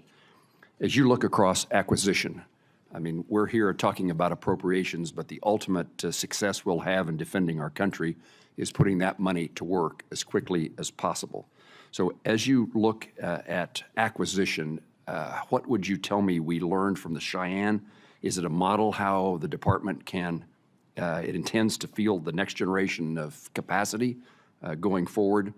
What does the program need from this committee to meet both the schedule and the necessity of its capabilities? Senator, I appreciate the question. I think it's one of the untold stories of our department is how we've tried to revolutionize the speed and scale of new acquisitions and procurement. Some of it through munitions and ensuring that companies pay for building their own factories and their own assembly lines so that we're saving billions and billions as taxpayers while companies invest. And when you invest in something with your own money, you want to see it succeed ahead of schedule and on time. Also opening the aperture so it's not just the prime contractors that are competing, but new entrants who make high cost and low cost capabilities. I think in particular on the Cheyenne and the Black Hawk and the replacement, the gap that some have identified could exist based on the hesitation on speed and replacement exists because of an austerity mindset, again, that goes back to the Biden administration of divest to invest. And so you end up divesting in certain systems like the Black Hawk before the next one is online, creating gaps for actual operators. And what we're funding in this supplemental and across this budget is the ability to do both. Make sure the systems we rely on the battlefield right now are delivered, and that newer entrants that we're going to need for long-range fight to deliver to be more survivable in contested environments, which you're talking about. When I had a chance to see it, the soldiers were proud to be in it because they felt like it would give them greater advantage in the future. We need to accelerate the timelines of those and deliver them even more quickly. And when you allow new entrants with all the right incentives, those things happen. And it's happening in that program. Will that take place, I think you may have just said this, but will take place in this circumstance of the Cheyenne? I believe in this administration, because of the policies of this administration, it is likely to do so. Just like the B-21, just like the F-47, just like so many other of our exquisite munitions that otherwise would have taken years and years to even get into development, we're moving those things left by, in some cases, years, so that we get them in the hands of warfighters who would need them right now and not held up in bureaucracy in this town. Thank you, sir. Let me turn to you, General Caine. The department is requesting a significant supplemental to address the ongoing operational demands. Our adversaries are watching how we resource this moment. Beijing, Moscow, Tehran are all increasingly coordinating their activities and intelligence. In your judgment, do you believe our adversaries view this moment as an opportunity to exploit U.S. commitments elsewhere? And how does this supplemental ensure our deterrence posture and our commitments to allies remain credible in every theater all at once? Well, sir, thanks for the question. In my job, it's to look across the globe and look at the range of trade-offs out there. We are the strongest military in the world. Our adversaries still fear America's ability to project power at the time and place of our choosing. There is no doubt that they are aligning, as I've said before. And I think this supplemental and whatever funding structure the Congress, working with the executive branch, decides to structure and give us the capital, we'll use that capital to ensure that we sustain that, sir. You're assuring us that this supplemental and further efforts will reduce the risks to our nation and its national securities issues. Yes, sir. I view this, and I've spoken to some of you on the phone leading up to this. I view this as future investments to buy down risk, similar to what I said Marshall thought through in those heady days in 1940, where the need to invest capital early to deliver scale is an opportunity that I hope we don't miss, Senator. General, thank you. Thank you, Chairwoman. Senator Reid. Thank you, Madam Chairman. Secretary Rollins, I just want to reiterate a point that Senator Padilla made. We have $10 billion in this request for Midwestern farmers who are suffering because of the interruption of fuel and fertilizers because of the President Trump's war, unauthorized war. Yet, many states, blue states particularly, have submitted requests. Rhode Island has one.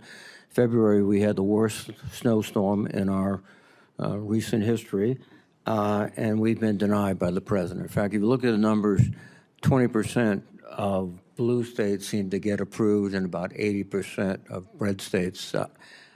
I'm making a point, not asking a question. This is unfair. Thank you. Secretary Hegseth, on February 28th, when you initiated this war without authorization from Congress, the Straits of Hormuz was open and providing vital fuel supplies for the whole world. Now they're closed effectively, impacting globally the price of oil and the economies of the whole world. But the Department of Defense has been planning for potential operations against Iran for many, many years. And one of their obvious assumptions was that the Strait of Hormuz could be closed. Were you unaware of that? Senator, you are correct. Nobody plans more and looks at more contingencies than our department. And so, of course, undertaking a historic effort like this, of this scope and scale, of course, the Strait of Hormuz was front and center in every single aspect of that. Hence why one of our key objectives to begin with was to sink the entirety of Iran's Navy, which its conventional Navy was sunk. Now, you can't get rid of every single fast boat and every single machine gun and a fast boat or every single coastal cruise missile. So we acknowledge that if the state decided to become a terror state shooting at commercial shipping, that would be an ongoing and contested part of the battle, to include their willingness to mine international waters. So one side weaponized the strait, and we've been fighting back the entire time. Completely aware that the Strait of Hormuz could be closed, and obviously sinking their ships has not affected their ability to effectively close the straits. We had U.S. boats that surrendered to Iranian ships under the Biden administration. So their Navy was effective in expeditionary ways in the past. We're talking about a war you started, not a situation in which oil was flowing freely. There was no conflict. We weren't losing personnel as a result of Iranian actions. So your fallback to the Biden administration is just a very, very obvious excuse for what I think is probably, as you described so often, gross negligence. You did not fully inform the president that you would be in a situation where the Strait of Hormuz could be effectively closed, oil prices could surge, and effectively the Iranians could maintain their ability to strike back as they are right now. They just killed some of our servicemen last weekend. This battlefield and all the dynamics of it, of which the chairman and I are responsible for ensuring the president understands every branch and sequel of what could happen, and we did. So the fact that those contingencies all were part of the possibility, and we understood that, is all the more reason why President Trump deserves the kind of praise he should get for undertaking this effort, having the courage to ensure that crazy Islamists can't have a nuclear weapon to hold us at issue. And he's been willing to stay committed to that regardless of the challenges. Excuse me. So he should be praised. He should be praised for starting a war without authority, creating a situation in which the world economy is suffering tremendously. We have to have extra money for our farmers. And we have no outcome, at least no realistic outcome in sight yet. Let me switch to General Caine. General Caine, these airstrikes have not yet deterred and defeated the Iranians. Do you think airstrikes alone will do that? So I think academically, as you look across the totality of history, air power's got limits, and we always have to be mindful of those. I think where America's area of exclusivity is when we bring the totality of the diplomatic, informational, economic, and pair that with the military, and there's a lot of that work going on. Well, the military, the next step would be escalation by ground combat. Do you anticipate that escalation? Sir, I think it'd be unhelpful for me to opine on hypotheticals. What I can tell you is we always develop an unbelievable amount of options and the associated risks. And then my main job is to always ensure that leaders understand those options and the risks. Now, if you employ ground troops to seize objectives, which I would assume would be the first stage, are you prepared for an extended guerrilla war, which would likely happen in that area? Sir, with all due respect, I think it'd be unhelpful for me to opine on hypothetical situations on whatever decisions the president may or may not take in the future. Have you advised the president that a ground combat would be very expensive in the lives of our soldiers, sailors, Marines, airmen, and also could probably lead to an extended unconventional war in that area? I don't see the Iranians sort of throwing their hands up saying, welcome to Iran. Senator, I always advise the president on a range of military options and all of the risks that are contained within that, but I have to keep my military advice to the president private, sir. Well, thank you. Thank you, sir. Senator Hoeven. Thank you, Madam Chair. Secretary Rollins, I want to thank President Trump, and I want to thank you for including farm bridge assistance in this supplemental request. I know I've worked very hard to get it included. I know you have worked very hard to get it included, and I want to thank you and your whole department for your work on it and for this vital support of our farmers and ranchers. What I want to ask you about, though, is actually crop insurance. The number one risk management tool that our farmers have is crop insurance. And the buy-up option is critically important. It covers 67 million acres, 67 million acres of farmland in this country. It was decommissioned, and we need to get it reinstated. Again, you and I both worked very hard on this. Please update me on where we are in terms of getting that buy-up option for crop insurance reinstated. We are 100% supportive of that and are moving forward to execute that buy-up option. Thank you for your leadership on that, Senator. Thank you for your support. Also, Assistant Secretary Fortas for his support. It's very impactful, very important, and will make a big difference for our farmers right now. So thank you for that. Thank you. Secretary Hegseth, are Russia and China helping Iran? And if so, how? Well, Senator, as the chairman alluded to, there's definitely adversary alignment, attempts to do so, and there are many ways that we deter that, some of which are, and the depth and extent of it ought to remain classified, and it should, but there are ways in which both of those countries are limiting at different levels, enabling some of the things Iran is doing. Yes. General Caine, would you like to add? Sir, I'd rather not opine on the specifics because that would divulge what we know, and I never want the adversary to know what I know. I just want to know it. And hopefully we'll get a chance to do that in the SCIF. Yes, sir. Happy to do that in the SCIF, sir. This relates both to the funding, but also, again, to how we achieve our objectives with Iran. Starting with you, Secretary, can we get to the point, and we're seeing continued, I think, improvement and progress on this, but essentially where we can work, and hopefully our allies they need to step in there with us, but where we get to the point where we can operate in the Strait of Hormuz, but keep Iran blockaded. We're continuing to get better at that, but that's how we they'll never do anything that they say they're going to do. They've proven that over and over. We have to keep the pressure on. But if we can do that effectively, we keep the pressure on and achieve our objectives. Tell us where we are in getting that accomplished. Senator, I think that's a really good point. That's effectively what we did to create the pressure that led to the circumstances of the MOU, which was we're running a route where ships, and we did it covertly in cooperation with Gulf countries and others who were willing to take some of the risk with our protection and then maintain the blockade. So effectively, oil's coming in and out, oil prices are coming down, but our blockade is staying and the pressure is mounting on Iran. That's something we have done and can continue to do. We moved into an MOU where Iran said we won't shoot at shipping, and then the IRGC turned around and decided to start shooting at commercial shipping again, at which point the president I mean, as he should, cannot tolerate that. And so we respond, as he said 10 times, you shoot at ships, we're going to shoot at you overwhelmingly, which we have been doing now for, I believe it's a 10th consecutive evening. So consequences come with the willingness to shoot at commercial shipping. Our blockade has been reimposed and is effectively impenetrable. We got seized a ship inside the Arabian Gulf as well. So there's a lot of different angles to it, a lot of levers we can pull, and ultimately a lot of the strikes that Admiral Cooper and CENTCOM have been undertaking are taking Iran's ability to see and sense away in the Strait of Hormuz, which has tactical benefits for us. And that's what this funding is about. This funding is about making sure that we and our allies can operate in the Strait of Hormuz, which helps bring down energy prices for every single American consumer, and that we force Iran to meet our objectives. Isn't that what this package is all about?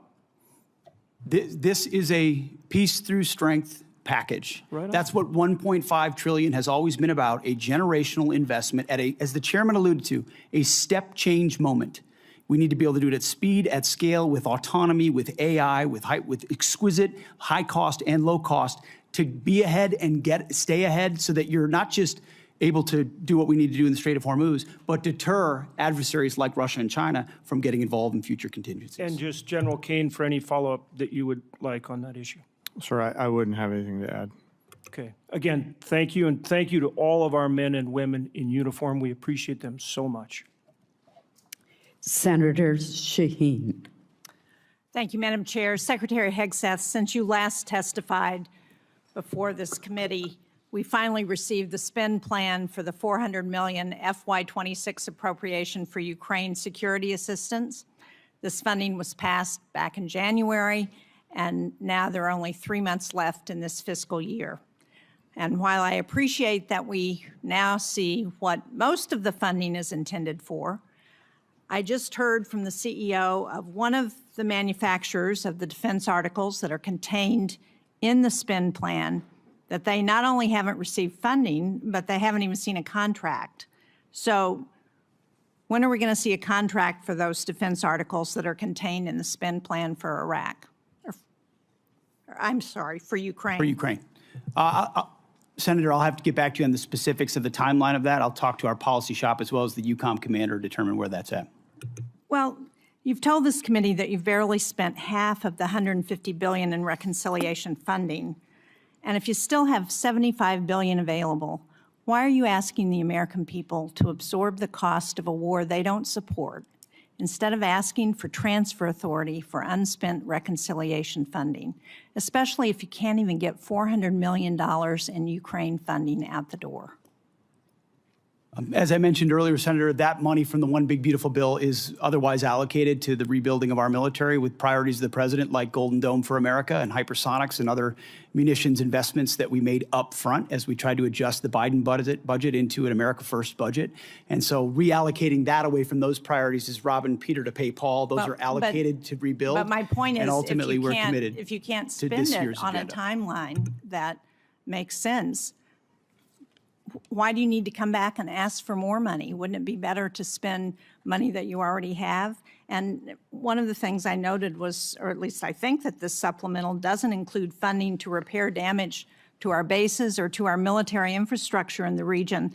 And I have not heard that we've gotten the full extent of any of those damage estimates. So should we expect another request to address that military construction costs? And at what point do you stop asking Americans to foot the bill for a war they don't support on top of an inflated budget request and billions in reconciliation funds that you still haven't spent? Well, Senator, I obviously don't agree with your characterization of that. I appreciate that, but you didn't ask. But I want you to answer my question. I know you don't agree with my characterization. I don't agree with yours either. Well, one of the reasons I take issue with that characterization is something that Senator Durbin said when he talked about Ukraine and he talked about winning. And I appreciate as much as anybody winning a war. But I sit in front of a committee that wants to talk about winning a war that's been going on for 4 years and talks about strategic defeat of a conflict that's been going on for 4 months to prevent Iran from getting a nuclear bomb. I would hope for some perspective in this town of the historic nature of what President Trump is undertaking. Do you want radical Islamists to have a nuclear bomb that can stare down the world? Because I have limited time. I don't understand. If you can't answer my question, then I will move on to my next question. Secretary Rollins, the timber industry has also been hard hit, as you know, by trade wars, by drought, by wildfires, by other natural disasters that are increasingly common. In New Hampshire, which is the second most heavily forested state in the nation, one of the things that we really need, as you know, because we've had this conversation, is a research program and Forest Service staffing on the ground in a variety of ways, but particularly at Bartlett Experimental Forest. These small investments in research and staffing and sound management help make the forest economies healthier and more competitive. I very much appreciate your having staff visit Bartlett last week with my staff and with staff from the governor's office. But can you commit to restoring staffing at Bartlett and to keeping the facilities there open now that you've seen the critical nature of that research? Why don't I follow up with you? I have not gotten a report from their visit, so I would like to do that first. But obviously, you and I have been in a continuing conversation about that. The good news, there's no doubt our timber industry is in distress and has been for a long time. The fact that we import 90% or something from other countries of our lumber needs is crazy. We're changing that. But the good news, we had more board feet sold last year than any time in 30 years. This year, we're going to exceed that target again. So we're making the right moves on this, but there's no doubt that research is important to that, as we've discussed. And I'll follow up with our team, and then we'll reconnect. Thank you. I appreciate that. As you pointed out, research is critical to ensuring that the timber economy continues to be successful. Thank you, Madam Chair. Senator Kennedy.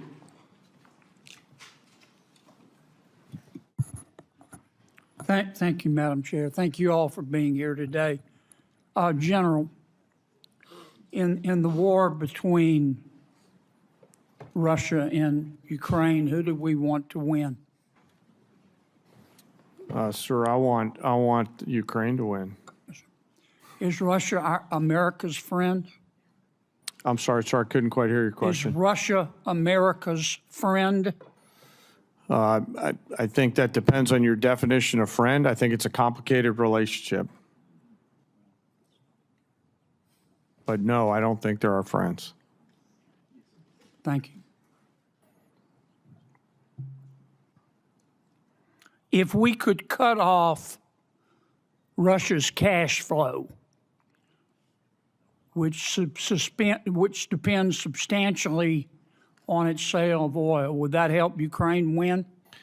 So I think militarily, anytime you can restrict resources and cash flows against an adversary, General, I that's a have good so thing. much respect for you. Yes, sir. But I have so little time. Yes, sir. I'll try to be Just briefer. Give me succinct answers. Yes, sir. It would assist a. Would help, wouldn't yes, sir. Yes, sir. Okay. If we could stop people, entities, and countries from buying Russia's oil, that would help cut off its cash flow, wouldn't it? Yes, sir. We have a bill to do that, as I'm sure you're aware. We have the votes today to pass it overwhelmingly. I also have enormous respect and admiration for our majority leader, Senator Thune. But I hope everybody on this panel will today contact Senator Thune and ask him to bring that bill to the floor. We should vote on it at a minimum of next week. Some of my colleagues, General, want America to just stop in Iran. End the blockade, bring all of our warriors home. What would be the consequences of that, in your estimation? Sure, I think termination criteria is always a political decision. However, I assess that Iran will continue to be a challenge moving forward. So we have to be thoughtful Will about they that. put tolls on the strait? I don't know, sir. That's a decision that's a hypothetical and will depend on what happens It's not in the future. hypothetical. We got a blockade to stop them. We do, sir. That's putting I want you to economic look me in pressure the on eye. Iran. I'm not asking you for, I'm not trying to get you in trouble. I know your advice to the president is private, but this is serious as 4 heart attacks and a stroke. Now, what happens if we come home and end the blockade to the world? Sir, Iran has the potential to continue to be a threat, and we will need to prepare military Will they options to toll do the that. strait? Sir, that's a hypothetical question, and I don't know the answer to that. Oh, it's not hypothetical. We come home. It's not going to be hypothetical. You know that, General, and I do too. And I appreciate your discretion, but we're down to it. We need some hard answers and some straight talk. What'll happen, Pete? Senator, I would agree with the chairman, but the likely outcome is they would try to impose their will on the waterways in ways that the world would not like. Call it a toll, call it a fee, call it an exchange, call it control. They would do something that they would try to hold it at issue. Yes, sir. Would they try to commence development again of a nuclear warhead? Part of the reason President Trump had to have the courage to do what he did after Midnight Hammer is that they didn't give up their ambitions even though their nuclear sites had been obliterated. So this is a regime hell-bent on nuclear ambitions, and Guys, President Trump's we need been willing to straight go after them. answers. We need straight answers. Do we have the ability to destroy whatever is underneath Pickaxe Mountain? Senator, a lot of our capabilities are classified, but if anybody in the world can reach anything on God's green earth, it's the United States military, the most powerful military in the world. It's all about options and trade-offs. All right. I'm going to take a little extra time because others got it, Madam Chair. I won't abuse it. Secretary, are shrimpers farmers? Absolutely, yes. There are farmers of the sea. Are oyster harvesters farmers? Yes. In this USDA, Are they yes. having to compete with other countries who grow oysters and shrimp in a ditch and shoot them full of antibiotics? 100% yes. And if you eat too much of that foreign shrimp and oysters, you'll grow an extra ear, won't you? I'm not sure about that, but I know it is not good. And I also know we import 90% of our shrimp. Why aren't we inspecting the shrimp and the oysters from abroad? Well, it goes much larger than that. Why are we importing so much from abroad, which goes to the president's trade agenda? I'm in big trouble. Yes, you are. Guys, look, we need straight answers now. We're down to it. Senator Merkley. Thank you, Madam Chair and Secretary Rollins. I appreciate your partnership on addressing several issues in Oregon, and I sent you information about a couple others, and you responded. Appreciate it. We'll follow up on the research service. We'll follow up on the concern about in-kind contributions serving as a match. But I particularly need your help on the fire funding.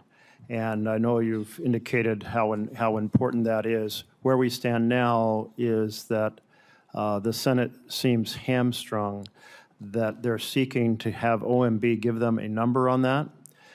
Various sources say the number is probably about $5 billion. I don't really care if it's 4.5 or 5 or 5.5. The point is that folks here, senators, are asking for a number from OMB in order to go forward. And when we're looking at the fires right now in my home state's the epicenter of the highest risk in the country. So can we get your help to get that number and move this process? Yes, absolutely. It is of paramount importance, especially in the middle of fire season right now. Thank you so much. Thank you. And Chairman Caine, I think there was a sense that the President expressed at the start of the war that the U.S. military power was overwhelming and would likely produce unconditional surrender, quickly by Iran. And that obviously hasn't happened. Was it your opinion as well? Did you feel like our military force could produce an unconditional surrender in quick order? Sir, I won't, with due respect, I won't share my private advice to the President. What I will assure you and the American people is I always speak truth to power and offer an accurate assessment of what my assessment is of both our readiness, the plans and activities that might be undertaken, the associated risks, and the secondary and tertiary considerations that go with those opinions or options.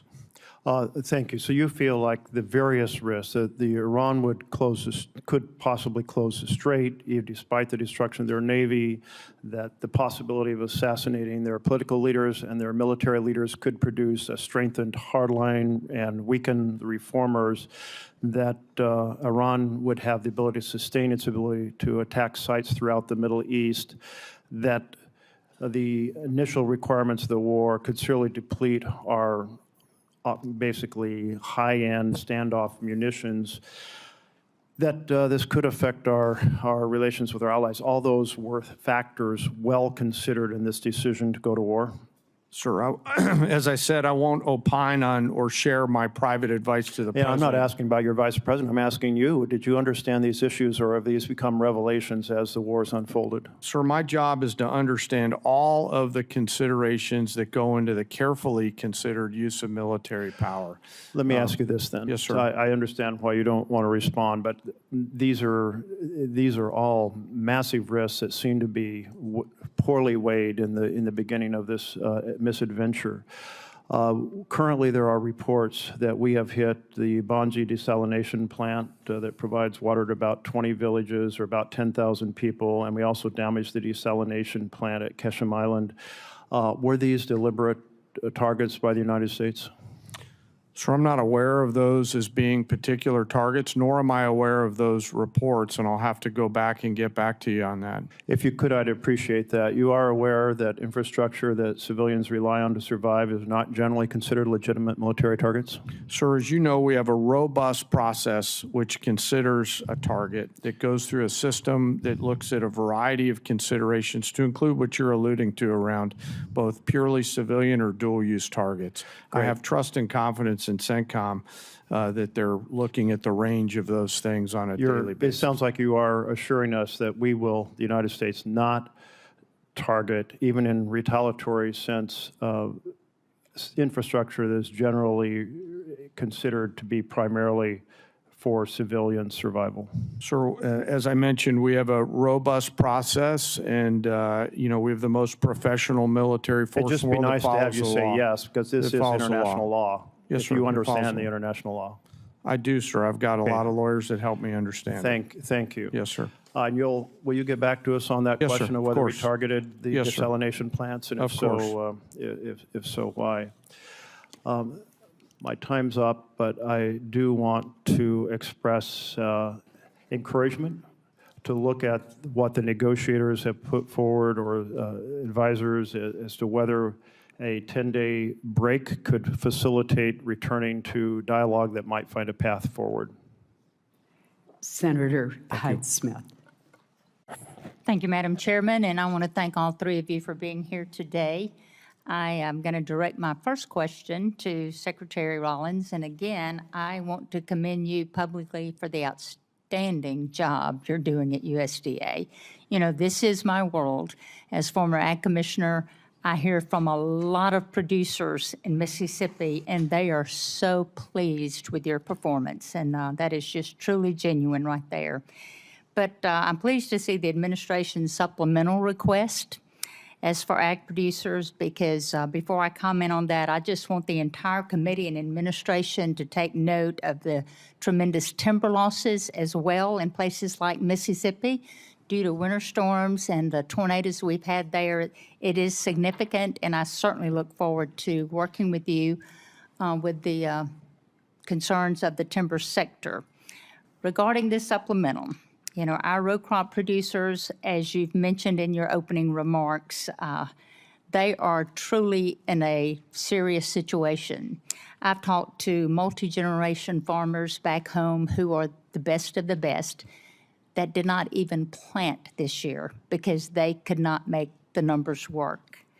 And producers in Mississippi and nationwide, we continue to face these economic conditions. They're not going away anytime immediately or soon, but we've seen the commodity prices drop and the input costs just go through the roof.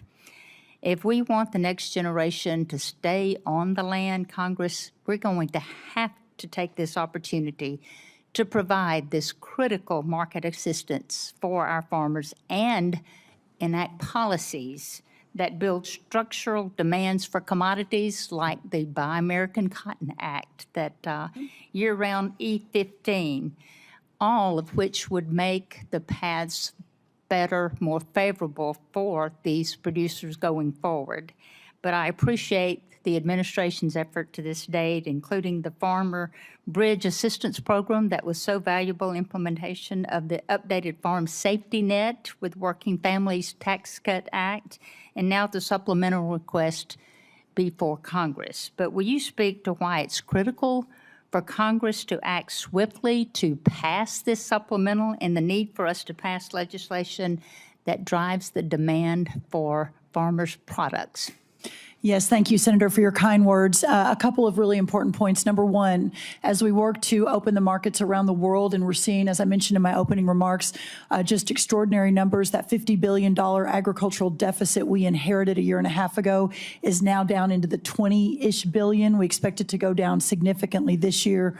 Again, the highest price we've seen in over a year in corn is today, and soybeans is today, et cetera. Your point, Senator, about opening up the domestic markets is really important, whether that's E15, renewable fuel standards. Obviously, the RVOs came out, which is a reason for the drive up in some of our row crop prices in the last month, which is really important.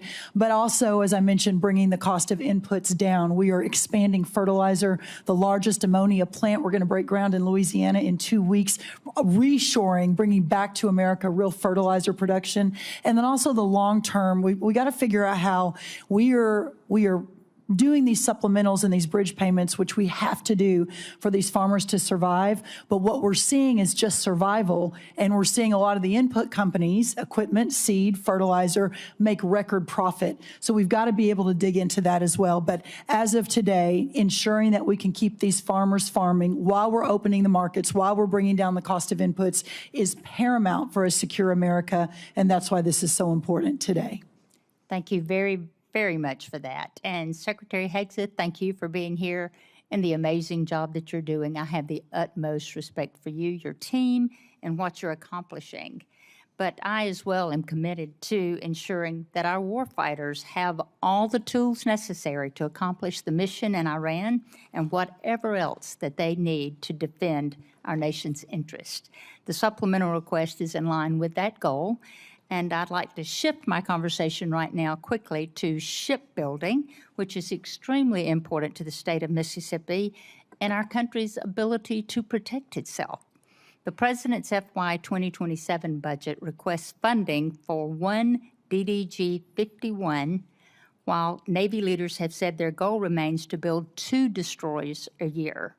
And at the same time, the department is exploring options for using allied shipyards and overseas fabrication in future naval construction, which raises questions about the long-term role of the American naval industrial base or shifting work away from domestic shipbuilders. Shipyards like Ingalls in Mississippi, which I would love to invite you down to there.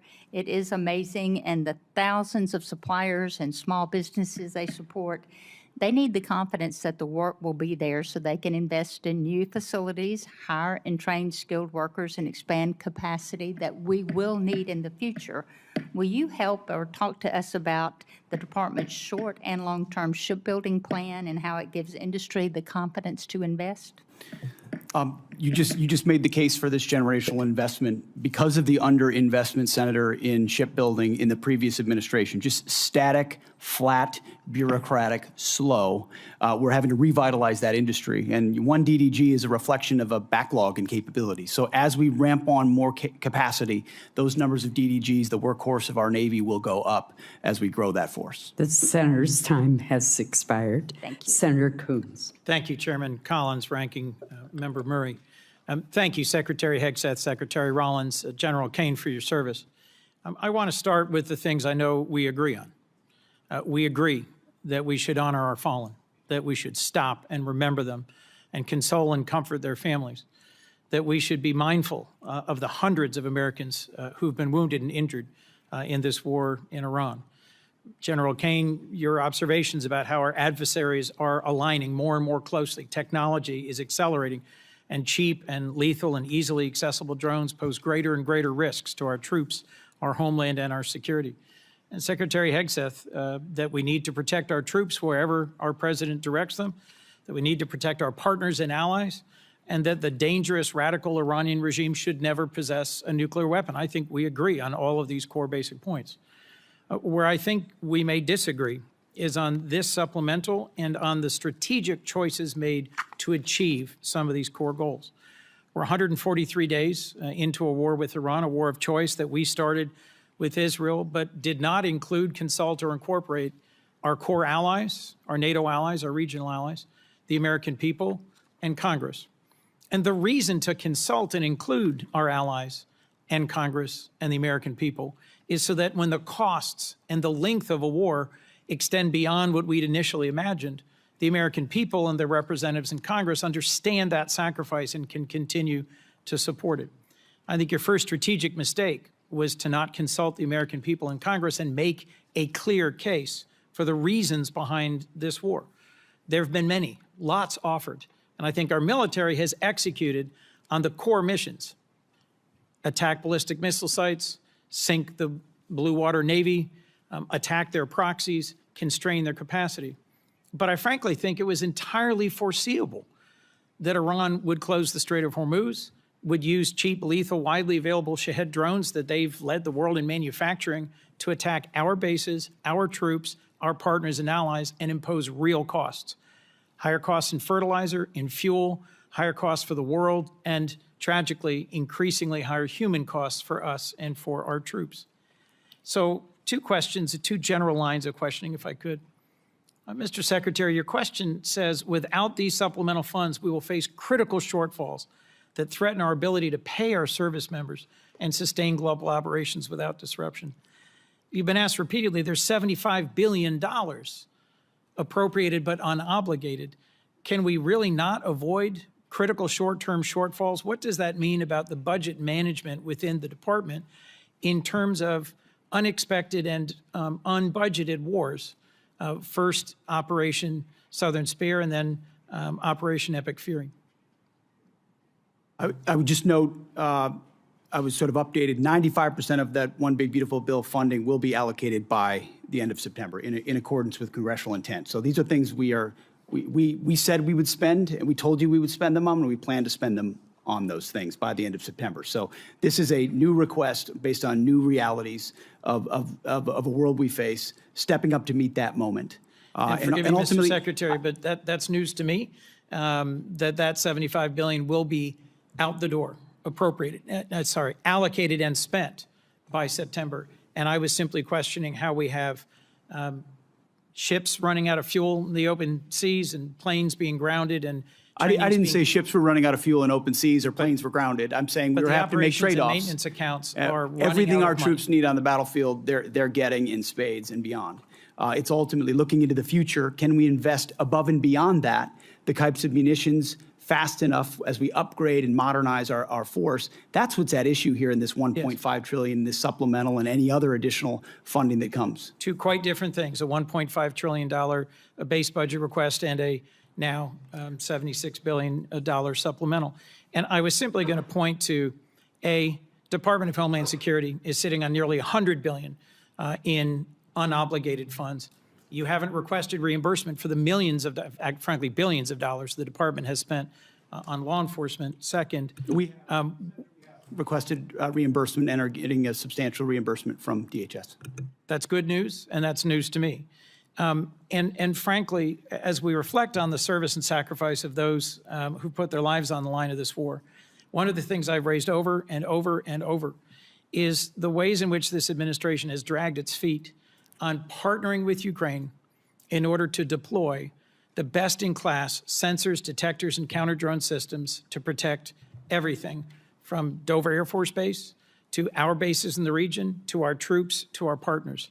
I want to see you focus on accelerating the defense of our troops and our nation, focus on accelerating the defense of our troops and this region, and a strategy that has a real chance at succeeding at the goals that we agree on. Because the strategy followed, I think, has no credible likelihood of success. Senator Britt. Thank you, Madam Chair. Appreciate all of you being here today.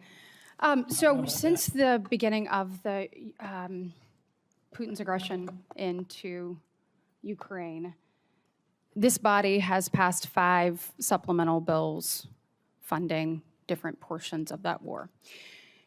You mentioned in your opening, Mr. Secretary, about not getting those munitions that had come through this body quick enough to Ukraine, and also being able to replenish those here at home.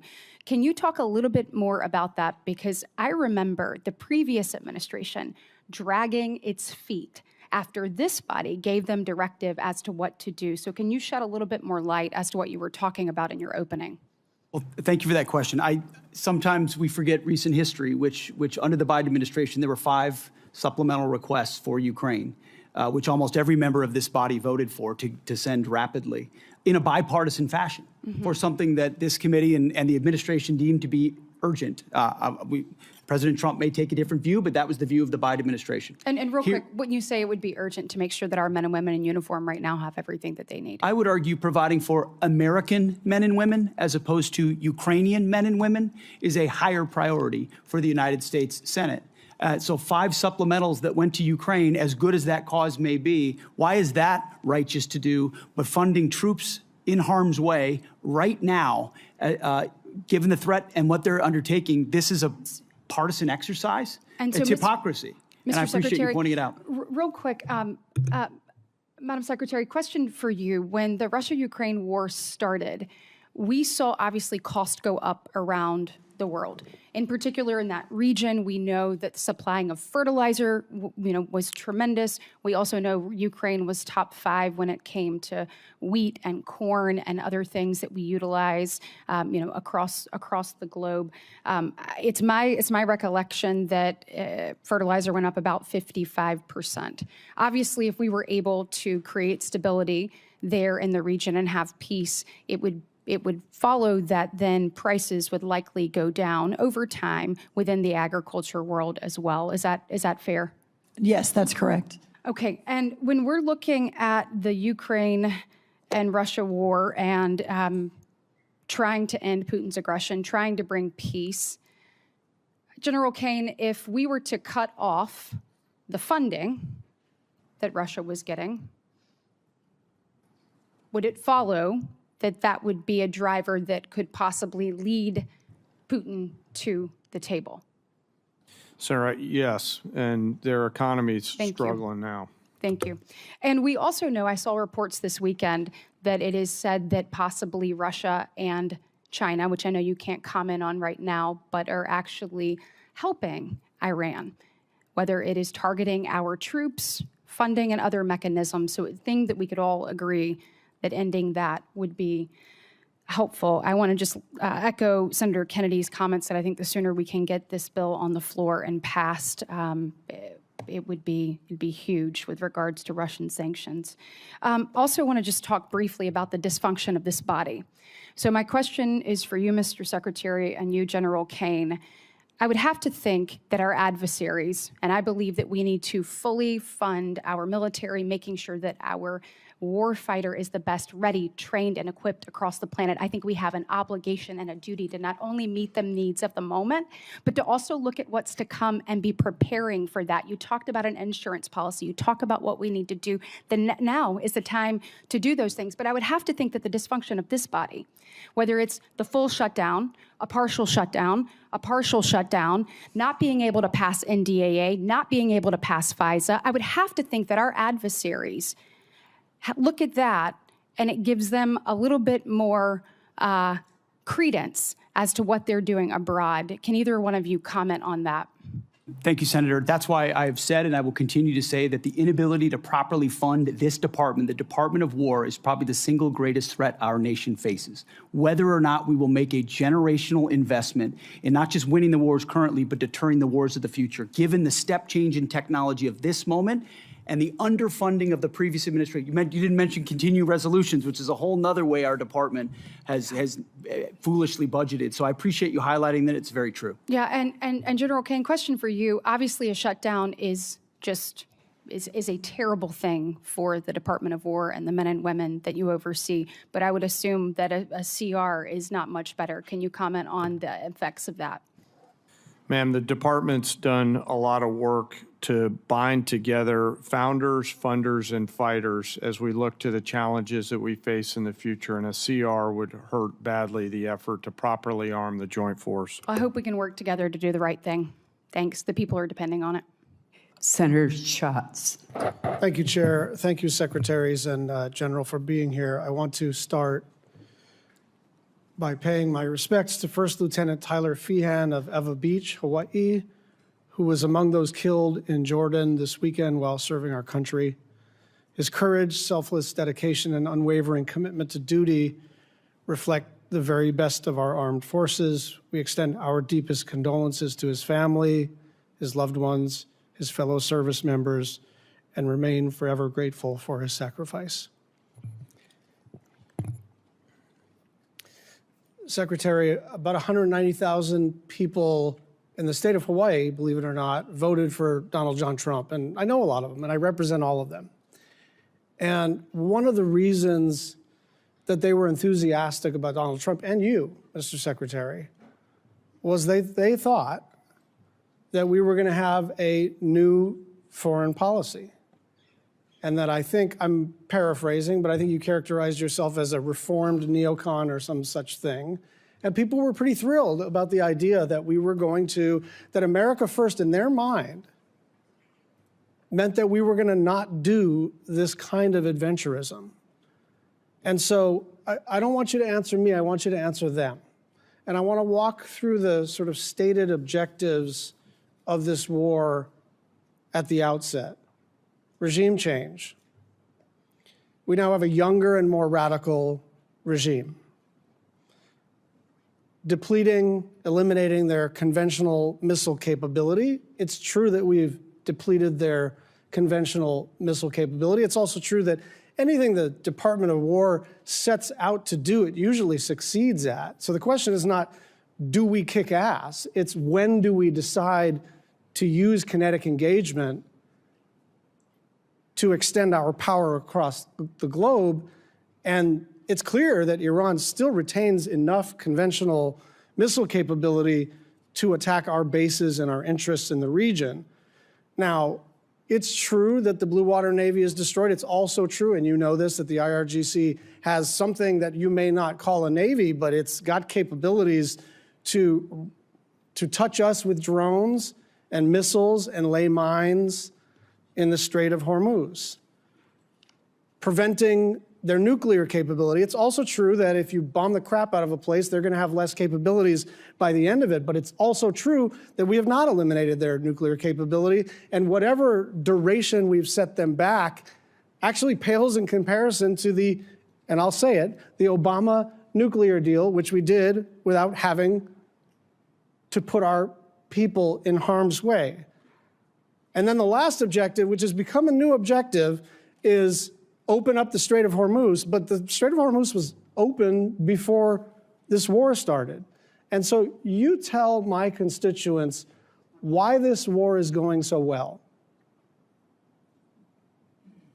I think you did accurately portray me as a reformed neocon, and members of our generation in Iraq and Afghanistan watched administrations on both sides try to project some remaking of a society in the image of America that spent thousands of lives. I mean, in Iraq, 15, I don't know the exact number, but tens of thousands between Iraq and Afghanistan, men and women lost. President Trump said, we're not fighting stupid wars like that again. And he hasn't. That's why we haven't been trying to remake Iranian society, but simply in a realist, America first way, ensure they never have a path to a nuclear bomb, full stop. And he has said as a candidate, and he said as a private citizen, Iran can never have a nuclear weapon because radical Islamists with nuclear weapon will wield it over our head in perpetuity. Secretary, so President Trump ran on fighting wars differently, and we're doing so overwhelmingly. And he was very clear as a candidate that Iran can never have a nuclear capability. Yeah, so I think he's directly on par with exactly what he said he wanted. Here. I think we're understanding the limits of air power here, because we're basically at a stalemate. Someone says the Strait of Hormuz is closed, and we say, well, we got a naval blockade, and we're just going to see who blinks first. And the truth is, in order to sort of change the balance here, change the equation here, some kind of escalation would have to be considered. And if you're taking that off the table, then we are in a holding pattern. And I go back to the original 5 objectives, and none of them have been met. Some of them have changed, but none of them have been met.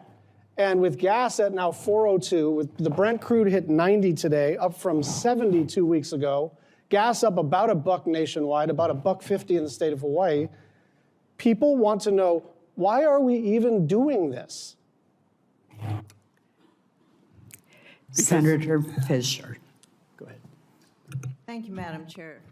Secretary Hegseth, I appreciated your perspective on the focus on the 4-year war in comparison to a 4-month war with a nuclear adversary. And I thought it was very well said. Thank you. If we want to support Ukraine going forward, I think the best way to do that is to dramatically increase munition production. And we need more interceptors. We have to be able to move forward. So do our allies and our friends. And let me emphasize that this supplemental does that. This is what we're talking about here today. It's one of the things that we're talking about. As a member of the Armed Services Committee, one of my priorities for over 5 years now has been on munition production. General Caine, what happens if Congress doesn't fund this $21 billion request for additional munitions? Well, ma'am, there's been a lot of work done by the department to partner with the private sector. I'll acknowledge some of the efforts that the private sector is doing to utilize their own capital to facilitate factories. If we don't, as a team, figure out how to properly fund the department, then we're not going to get the munitions, and there's going to be a lack of shared risk between the federal government and the private sector. And I think we're at a point in time in our history where we need to partner. We need to find an ability to share risk. We need to be better sellers and buyers on both sides in order to make sure that the young all-volunteer force has the weapons that they need before they are asked to go do something. What you're saying is we need to be prepared as a country. Yes, ma'am, and I hope, as I said in my opening statement, that we will find a way to make sure that we seize this moment in this time in history to ensure that we've got the right mix of munitions, high, low, scale, autonomous. What's your plan B if the supplemental doesn't pass?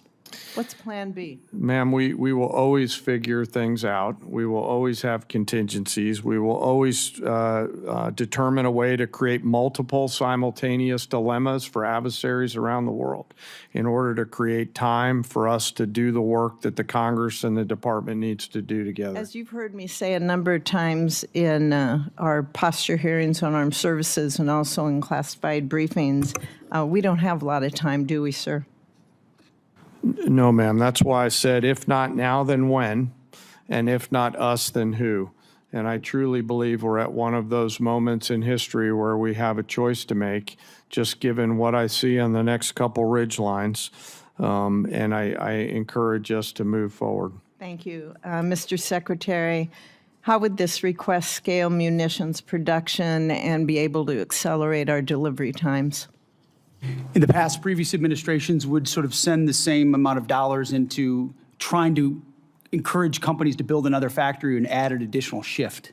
What this munition request does is fulfills deals that our department have cut with these companies. First, multi-year procurement, where these companies that make SM-3s or Patriots or THAADs or Tomahawks. It was a priority for our NDAA a couple years ago. Absolutely. When we put that and you in. have provided that authority, multi-year procurement. And now those companies are spending $4 billion, $5 billion, $3 billion on building their own new factories that then produce 2x, 3x, or 4x the amount of munitions than they did in the past, and they paid for it. So actually, in this budget, which is $21 billion, as you mentioned, it saves $18 billion over the FIDIP on munitions because we're buying munitions at today's cost and not at 5 or 7 years from now when we will also get them. I hate to interrupt, but we're running out of time. We also have the request includes $4.1 billion for our space-based capabilities, and that includes the AMTI and our space data network capabilities. And these really underpin the long-range kill chains and allow our warfighters to detect and also then to track the airborne threats. So, Mr. Secretary, what's the risk to the joint force if we delay these programs until FY28 or beyond? Senator, not being able to see, not being able to sense before an adversary is able to engage one of our capabilities, and which means falling behind in the domain of space, which means falling behind at every other domain. Great, thank you. And General Caine, do you have anything to add on that about why Congress can't wait? I think you make such an excellent case on that. No, ma'am, I'll stick with the words that I offered. Secretary Rollins, thank you for your focus on year-round sale of B-15, for taking care of the horrible disasters we've had in Nebraska. We appreciate you coming out. And I have a couple things more, of course, that I want to bring to your attention. But thank you very much. Thank you, Madam Chair. Senator Van Hollen. Thank you, Madam Chair. Secretary Rollins, the Beltsville Agricultural Research Center in Maryland is one of the crown jewels of agricultural research in the United States. And my question is simple. Can we find some time to get together in the coming weeks to discuss the situation there? Absolutely, yes. Thank you, Madam Secretary. Yes. Let me turn to the Iran war. We recently lost 3 American heroes. That brings the death toll for American soldiers to 18. 1 is still missing. Hundreds have been injured. That's on top of the civilian death toll throughout the region that now stands at several thousand, including the over 150 people killed in the bombing of an elementary school in Minab in Iran. Meanwhile, the Strait of Hormuz is closed. Gas prices today in the United States again spiked above $4 a gallon. And that will also continue to push up costs for groceries and other things that families buy. Secretary Hegseth, you said in your opening statement the best way to ensure peace is to prepare for war, and I agree with you about deterrence. I would also submit that the best way to ensure peace is not to start wars, because wars are a lot easier to start than they are to end. General Caine, I heard your testimony saying Iran will continue to be a challenge. And I think it's pretty clear that that is, in fact, the case. And, General, in order for you to develop a military strategy to accomplish a particular objective, you obviously need to know what those objectives are, right?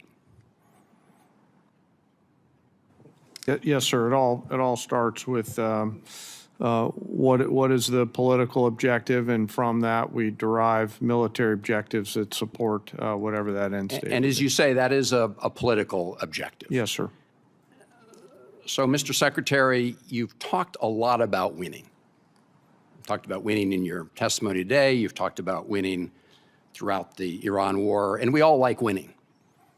But I think the American people deserve a definition of what it means to win in Iran, because this war has dragged out for a lot longer than certainly the President of the United States indicated.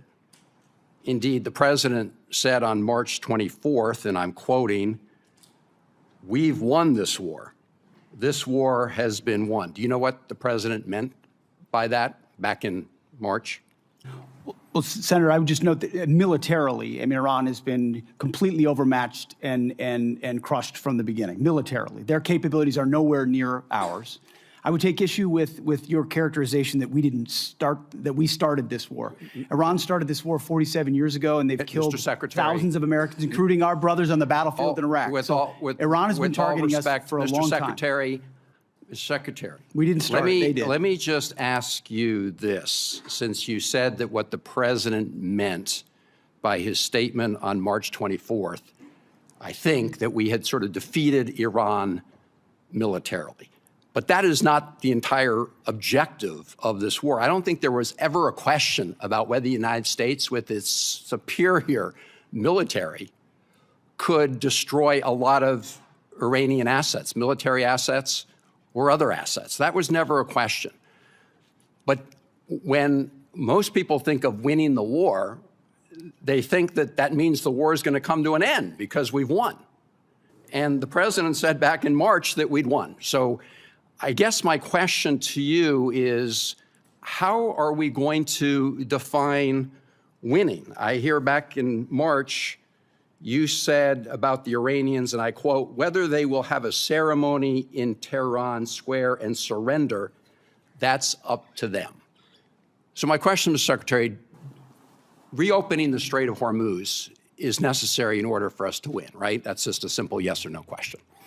You asked me what the overarching objective is, and I would say ensuring Iran never has a nuclear weapon. That's been clear from the President from day one. That's why Midnight Hammer was undertaken, to obliterate their nuclear sites. That's why we're watching their nuclear sites. That's why that was a part of negotiations, ensuring that the next generation of Americans don't have to deal with an Iran that wields a nuclear weapon. Since that's what you're leading with, Mr. Secretary, let me just say this. You said after Midnight Hammer, and I'm quoting, "Our bombing campaign obliterated Iran's ability to create nuclear weapons," unquote.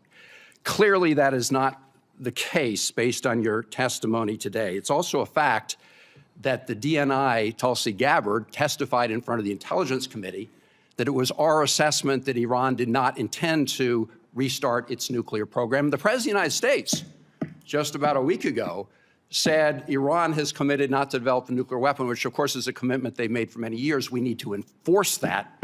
That's what we are doing under the JCPOA. Thank you, Madam Chairman. Senator Rounds. Thank you, Madam Chair. I had the opportunity to serve as governor of South Dakota for 8 years. During that time, we deployed over 5,000 young men and women into harm's way, National Guard members from South Dakota. I attended their departure ceremonies. I attended their welcome home ceremonies, and I attended 31 funerals. One of the main reasons that I decided to come to Washington was because I never wanted to see young men and women going into harm's way again if they didn't have the best leadership, the best training, and the best equipment possible.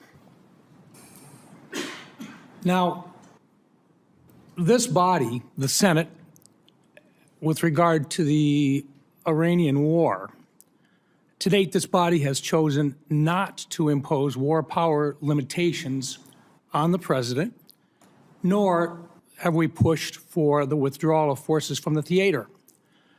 I think the decision to take out Iran's nuclear program and their missile production capacity was the right one, and it should have been done a long time ago. But when the President did that, we also assumed that there would be risk involved. And when you put young men and women in harm's way, You want to do everything you can to make sure that you get in, you get the job done, and you get out. I think that's what we talk about. Now today, it has been since February that we now have the Iranians that are shooting back. We haven't finished the job. I think the question that the American people have is when the difficult decision comes, because I don't think diplomacy is necessarily working, and I think most people would say we've got more issues in front of us before this is complete. For General Caine, when the time comes and the president is asking for the decisions about the options available to him to appropriately end this war favorable to the United States and to take care of this problem permanently, are you prepared to provide him with the appropriate options that he is going to have to make a decision to choose from? Sir, I always provide the president with appropriate options and risks that he can choose from. And those options that he will have to choose from will cost money. And that's our role here. Because if we don't do it right, young men and women die. Yes. The question to you, sir, is this. You've offered a supplemental request, and I recognize that it's part of a $1.5 trillion overall. But is this enough money to get the job done? Or is this going to just get us far enough until we've got to come back in here? And in the meantime, we may very well not have these young men and women out of harm's way yet. That's my question. Sir, I want to first start with recognizing your 31 fallen from home and mourn their losses. We carefully consider the use of military force every single day. And the most important thing that I do is make sure that the president and the other leaders understand the risks and carefully consider the Dover test, a place you've been many times.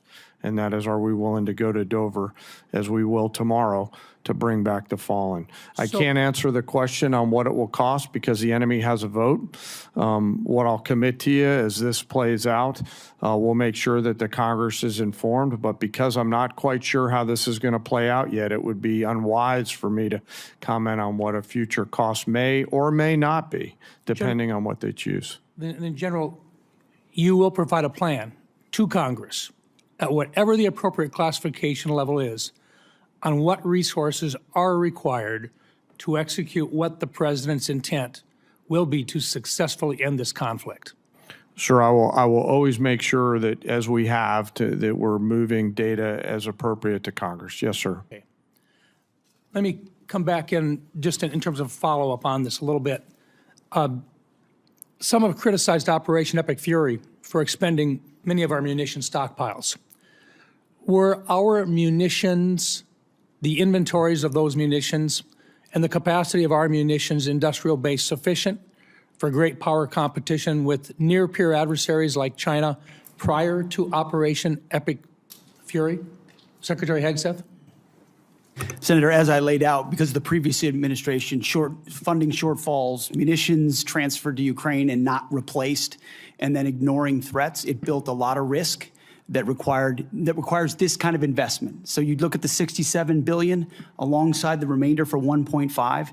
That's the kind of generational investment that not just matches peer adversaries, but far surpasses them, which I think is your expectation, having been to those ceremonies, which is mine, having been to them and going to them, is that we give everything possible to the warfighter that they deserve. Senator Heinrich.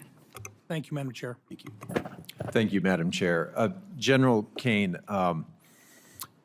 our military is the best in the world, and so I don't think any of us should be surprised with the technical execution of its attacks on the Iranian regime's forces. They've been flawless. What I don't want us to confuse is flawless technical execution with long-term strategic success. And I think one objective that is relatively modest, because it puts us back to where we were when we started this, but nonetheless is incredibly important as a critical objective, is that I want to see the strait open again, and I want to see it open where shippers can transit that strait without being extorted by Iran. And I would love to see that before our commercial and other oil reserves are exhausted because of the impacts that that will then have on the pocketbooks of American families. Is that a reasonable objective, and is it one that you share? Sir, I'll defer on the military objectives to the political leaders who set them. What I can tell you is U.S. Central Command is working hard to ensure that Iran cannot terrorize the southern flank down there, and they're doing so every single day and night. And you and the rest of the Senate would be proud of the actions and activities for the forces that are down there. The character of war is changing, though, like I said in my opening statement. And so there's a variety of mixed munitions that are down there coming at the commercial traffic. But I would like to be clear and unambiguous with you and the rest of the Senate and the Iranian forces. They have a choice to make, and they should knock it off. I have no doubt I would be incredibly proud of the actions of our service members in this conflict. And I hope we can achieve that kind of strategic objection on the timeline that obviously avoids the worst impacts of the limitations of commercial oil supplies right now. Secretary Rollins, I want to shift gears. One of the things that you mentioned in your opening statement that we appear to agree on is that there is simply too much consolidation in a number of agricultural sectors. You mentioned fertilizer and seeds, but in particular, I want to talk about the meatpacking industry because in a previous Trump administration bailout, about $90 million went to the corrupt Brazilian meatpacker JBS. I think that Congress really intended those funds to go to American ranchers. So I want to ask you, what are you going to do this time around to ensure that the proposed relief dollars that we're talking about today, that those funds go to American producers instead of to the very foreign corporations who have created the business model where ranchers bear the risk and meat packers reap the profits? Well, that's right. And we're obviously at a 75-year herd low. There are a lot of reasons for that, but working to solve for that. Number one, the Department of Justice is investigating right now significantly the four, but especially the two foreign-owned. Number two, USDA is investing significant funds in deconsolidating packing and supporting mid-size and smaller packers around the country. I know that wasn't your question, but just to answer the bigger question, which is a really important one. But from my perspective, what the Trump USDA 2.0 has been hyper-focused on small and mid-sized farmers and ranchers. We have worked really hard on the $40 billion that has already moved through to make sure that that goes to where it is intended, which is not multinational foreign agricultural corporations. I very much support the efforts of the Department of Justice. I think there is a very important antitrust case to be made here. At the same time, I've watched as your department has rescinded 3 important rules that were put in place to protect farmers and ranchers from unfair practices by the large meat packers. Those rules were supported by the American Farm Bureau and the National Farmers Union. Explain that discrepancy to me. Which rules? I'm not tracking. The inclusive competition and market integrity rule, the transparency in poultry grower contracting and tournaments rule, and the poultry grower payment systems and capital improvement systems rules. The packers and stockyards, I think is what you're talking about. So we are executing an additional review on that. I think that the point is very well made, that sometimes that inures to the benefit of the larger corporations. As I have begun to make a larger case and a more vigorous case in the importance of deconsolidation, we'll be taking a second look at that. And I would love your input. And I would very much support deconsolidation. Thank you. Senator Hegseth. Thank you, Chair Collins. Thank you all for being here today. In my brief time in the Senate, I've learned that we're really good at embracing our oversight role, but oftentimes there are many people who don't want to do their jobs in terms of funding the government on time and actually doing the work that we're supposed to do as appropriators. And I'm not for blank checks. I believe everybody should be accountable, but I also believe we should do our job. And now We have a supplemental funding request that we're discussing today. We're waiting on getting an NDAA done. Despite the chair's best efforts to facilitate forward an appropriations process, there's question of whether that will get done on time in September. And my question, start with you, Secretary Hegseth, just to talk a little bit about what the consequences of failure, what this really means to not do this on time, because I've talked to defense contractors. I as a former executive, a member of an executive branch, I know that the legislative branch often thinks, well, no matter when we get this done, we just wave a magic wand, we pass the bill, and it all magically happens. But that's not how it happens. It takes time for people to, you have businesses out there who are going to rely on to build these weapon systems who don't know if they're going to get paid. They can't plan. They can't staff up. They can't order the equipment. They can't do any of these things unless they know that the money's actually coming. So what are the consequences of not just doing this, but doing it on time in a timely manner? Senator, thank you. I think the consequences of dysfunction in funding this department put at risk I think a first time in 25, 30-year reform effort to change how we do business as a department. We're going to war with the Pentagon bureaucracy because the bureaucracy existed to defend just a few systems and processes and companies. We need all of American industry coming into our department. And if you talk to industry, they've never seen anything like what our deputy secretary and our department are doing right now to run fast at speed. But it counts on this body and others funding this department in a way that can fulfill the deals that we're cutting, that saves the taxpayer tens of billions of dollars and gets weapons to warfighters years and years faster than we ever have in the past. So without the funding, we put at issue all those deals, all the reforms, all the ways in which we're changing our department to move at the speed of business. So it's not just dollars and cents. It's demand, it's predictability, it's showing industry we will meet you at this moment. And if we can't get past our dysfunction to fund the warfighter, we put a lot of that at issue. General Caine, same question from a military point of view, not knowing if, when the funding's going to come, and us not doing our job on time, what are the consequences to the warfighter?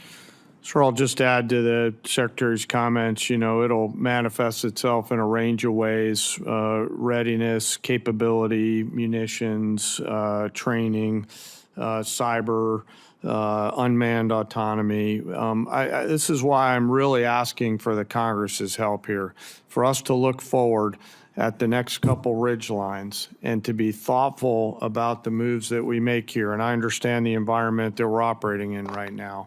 But whatever structure the legislature and the executive branch determine, we need predictable capital, my investor hat on from my previous life, so that we can go out and procure the capabilities that we need before we need them. And those things are changing. You know, the advancement of small drones and things like that, we're going to have to make sure that we stay very close with the Congress so that as technology develops at a speed that we haven't seen before, that we're staying very close and partnering with the Congress to enable us to adaptively use that capital with the appropriators' buy-in so that we're arming the force properly. Well, I can tell you in interacting with the people who are that want to build these new generation of weapon systems, because I think you would agree that we've learned a lot from Ukraine. We've learned a lot from this conflict about how we were underprepared from the standpoint and from a defense standpoint, and that we have to continue to modernize our system, the weapon systems. I think it's very important that we not only do our job, but we do it on time, because you cannot run a Department of Defense, run businesses who are supplying these things without knowing if you're actually going to get funded. Because the whole supply chain, the workforce, everything gets held up when we don't get our jobs done on time. So, yes, sir. I used to work in the private sector for a company that was headquartered in Piqua, Ohio. and those leaders told me your entire job, Dan Caine, is to deliver quality parts, or in this case weapons, on time with shorter lead times and lower costs. And part of why I'm so passionate about this is because I see how this capital, if the Congress chooses to give it to us, will manifest itself in real combat capability, lethality, and survivability for our joint force. Thank you, and thank you, Secretary Rollins, for coming to Ohio and meeting with all of our ag leaders. It was great. Thank you, Madam Chair. Senator Gillibrand. Thank you, Madam Chairwoman. Secretary Hegseth, you're requesting billions of dollars in supplemental funding for a war that you said would last for weeks and that the president has no plan or ability to end. At the same time, this still unauthorized and extremely unpopular war has caused gas, diesel, fertilizer, and other essentials that New Yorkers and our farmers need across the country, and has become much more expensive. So how do I go back to New York, and what would you say to them who are seeing their health care bills rise because massive cuts to Medicaid? They've seen their grocery and gas bills rise, and this unpopular and unauthorized war abroad is a higher priority to this administration than their ability to feed their families and provide health care to their loved ones who are sick. Well, Senator, you're talking about political trade-offs, and our job is to deliver for the United States military and the President of the United States. And we look at the cost of a nuclear Iran, and we want to prevent that for future generations. And that requires funding and supplementals and this budget and next generation capabilities. And that's why we're here today to request some of that to ensure we can ensure that Iran never gets a nuclear weapon. So you're essentially saying, you're asking for literally $1.5 trillion for a war that President Trump said he already won. You're asking for $1.5 trillion, unlimited money for bombs, but insufficient money for the American people, for their health care, their food, their housing, and our farmers, Secretary Rollins, who we have cut SNAP program. We are not funding the losses from emergencies that have happened in blue states, particularly when we had frost. That's not true. False, you're not funding it. But back to you, Secretary Hegseth. And I would like to respond to the fertilizer and the gas. Have your chance, Secretary Hegseth. There's no reason to be rude. You are asking for unlimited money for bombs when people can't feed their families. And I don't know how this administration intends to defend those decisions to the American people. Not unlimited bombs, Senator. I'm asking for the right bombs at the right time to ensure we can deter our adversaries into the future. And that's how this is a generational investment. And it was the previous administration that didn't fund this department. The reason why they are so upset with you and this administration is because the words you have used in the past don't add up.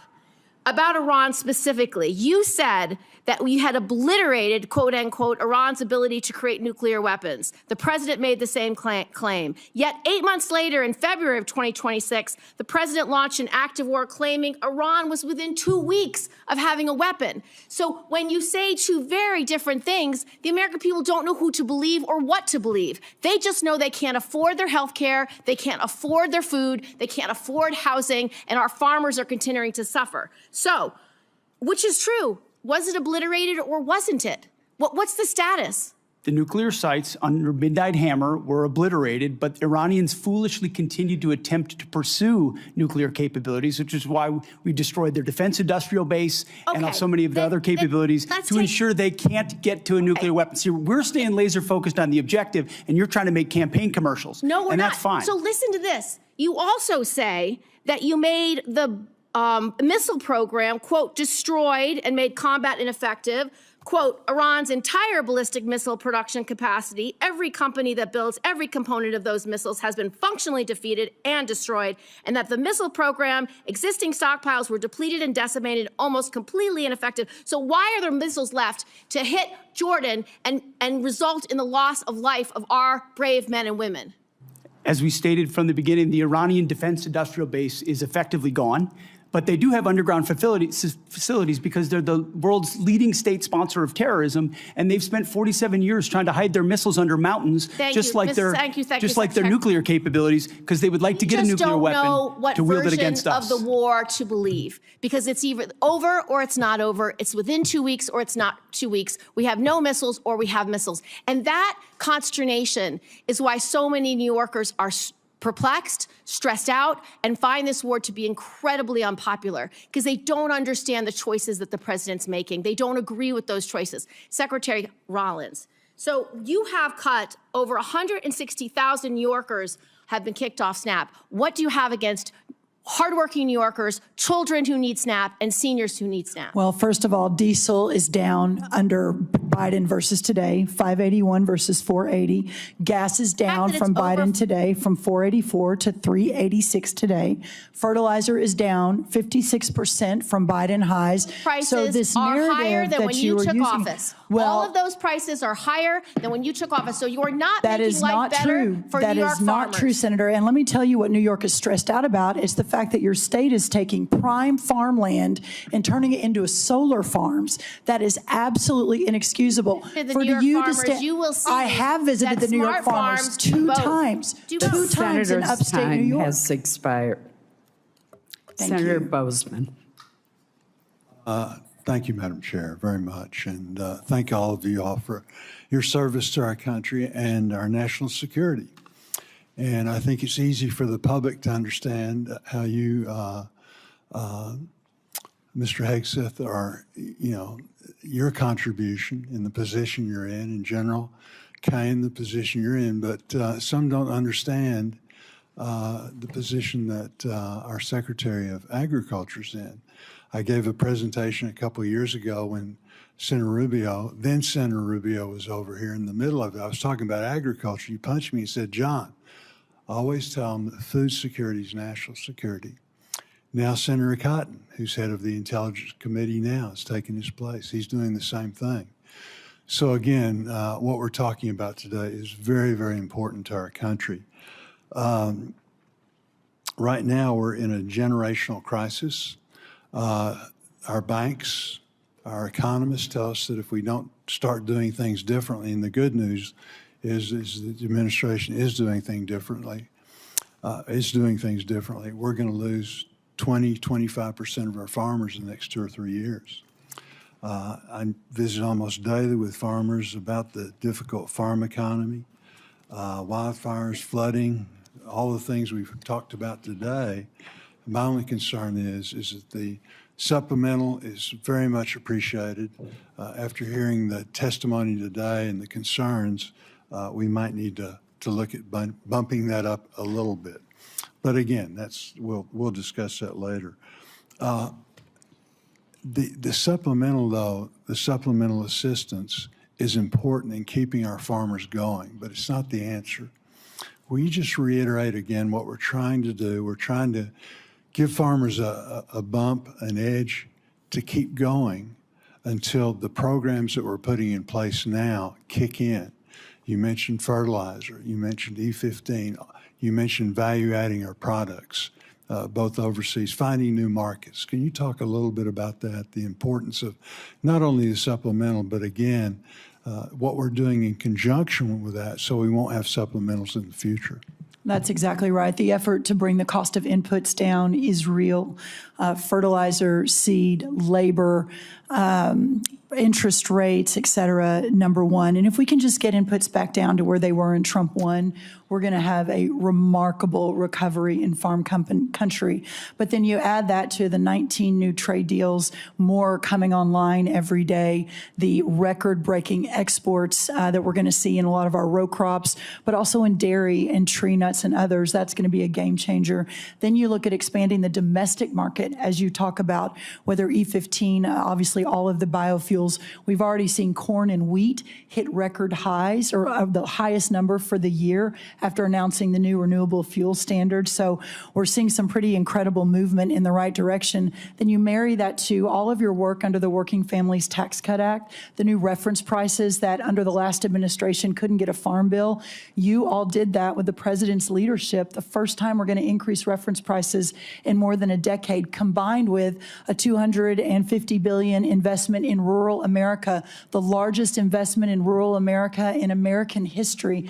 This Congress did that with the White House's leadership. All of that together is going to change the trajectory for the long term of farming and ranching in America. But to get to that point, that's why this supplemental is so very, very important. Madam Secretary, I have a letter from Farm Bureau that I want to put into the record that just outlines requesting relief to sustain America's farmers and ranchers. Secretary Hegseth, General Caine, one of the things that we're concerned about is that in the military construction aspect of things, we're really not asking for that in the supplemental. I know that the success of Operation Epic Fury, particularly for our missile interceptors and short-range aircraft, really basing was a large part of that. Can you tell us how we can help you, again, try and plus up our military construction in some way so that we're not going to be faced with this in the future, trying to double up? Senator, I think by Congress finding the ability to meet up to close to our the totality of $1.5 trillion means we're not making the kind of trade-offs this department has made now for decades. Those are the types of things, construction, maintenance, that fall off when trade-offs occur. And so you dig the hole even deeper. And what this budget does, first of all, it fully funds the UPL list, which is the unfunded priority list of PACOM, a priority theater, and then it gets at every single substandard barrack that we have across the department. So we're funding the military construction in a way that we've never done before to get out of the hole that we've had for a while. Very good. Thank you, Madam Chair. Thank you, Senator Bozeman. To the very patient Senator Baldwin. Thank you, Madam Chair and Madam Vice Chair. And thank you for appearing before our committee today. To many I represent and to me, this supplemental request is another example of this administration's misplaced priorities. Instead of spending tens of billions of dollars more for this president's war of choice in Iran, that both houses of Congress, I may add, have voted to end absent explicit authorization by Congress, we should be focusing on the needs of American families. We could invest this money to accelerate new cures and treatments for cancer and Alzheimer's. We could use it to help more families with rising home energy costs. We could use this funding to help more families afford quality childcare. We could use this funding to help more kids get free school lunch. We could use this funding to restore health care for working families. We could use this funding to support our public schools and special education. This is a war of choice, and every dollar spent on this war is a dollar not spent helping families afford housing, health care, groceries, childcare at home, investing in the opportunities for the American people. First, I want to express my condolences and my respect for the 17 American service members killed in this war since February, including 3 over the past few days. Their lives are the price this country has paid for this war. The deadliest day for U.S. forces was on March 1st, when an Iranian drone struck an Army facility at Port Shuaibah, Kuwait, killing 6 soldiers and injuring more than 30 others, including soldiers from Wisconsin. Soldiers from the unit stationed at Port Shuaibah told reporters that the facility did not have adequate air defense capabilities. These soldiers and their families believe they were sent into harm's way without the defenses they needed. Secretary Hegseth, what would you say to those soldiers and their families? First of all, that we honor and recognize their sacrifice and what they've given. I've been in touch with at least one of those families on a regular basis and understand the pain of losing a loved one is unfathomable, which is why we greeted them at Dover, and we'll greet those again tomorrow. I would say in talking to Admiral Cooper, the CENTCOM commander, before all of this was undertaken, maximizing defensive capabilities, mostly by moving as many people as possible off the X, which we did in historic fashion, moving almost 90% of Americans in theaters off of where they could be a target, first of all. So bunkers that they would move into, really early warning. On Fort Schweba. And I will quote from the Washington Post article of July 12th. Schweba, this is a quote, Schweba did not have any of the systems that would take down the one-way attack Shahed drones, and initial security assessments found that the base was not adequately protected, end quote. Soldiers at Port Schweba have also been quoted in news reports saying that requests for additional medical and drone defense systems were denied prior to the conflict with Iran beginning. Why were those requests denied, Secretary Hegseth? I would confer with Admiral Cooper, but it's not a single drone or defense request denied at any level that I'm aware of. We did everything we could to move heaven and earth in every single location to protect every single American we possibly could. An article from July 12th, Washington Post also quoted a soldier saying that the unit's request for an Eagles drone defense system was denied because of lack of assets. That's an end quote. U.S. Army Central has conducted an investigation into that attack. Do you commit to releasing the findings of that investigation publicly, yes or no? We'll get you the status of that. I would argue if it was a resource constraint, that's precisely why we're having this hearing today, to speed up systems to the battlefield, to warfighters as fast as humanly possible. It's been too slow in the past. It needs to be faster. The reforms we're undertaking will do that. The findings of that investigation publicly, yes or no? I will work with Admiral Cooper to make sure it's handled properly. Yes, Senator. Thank you.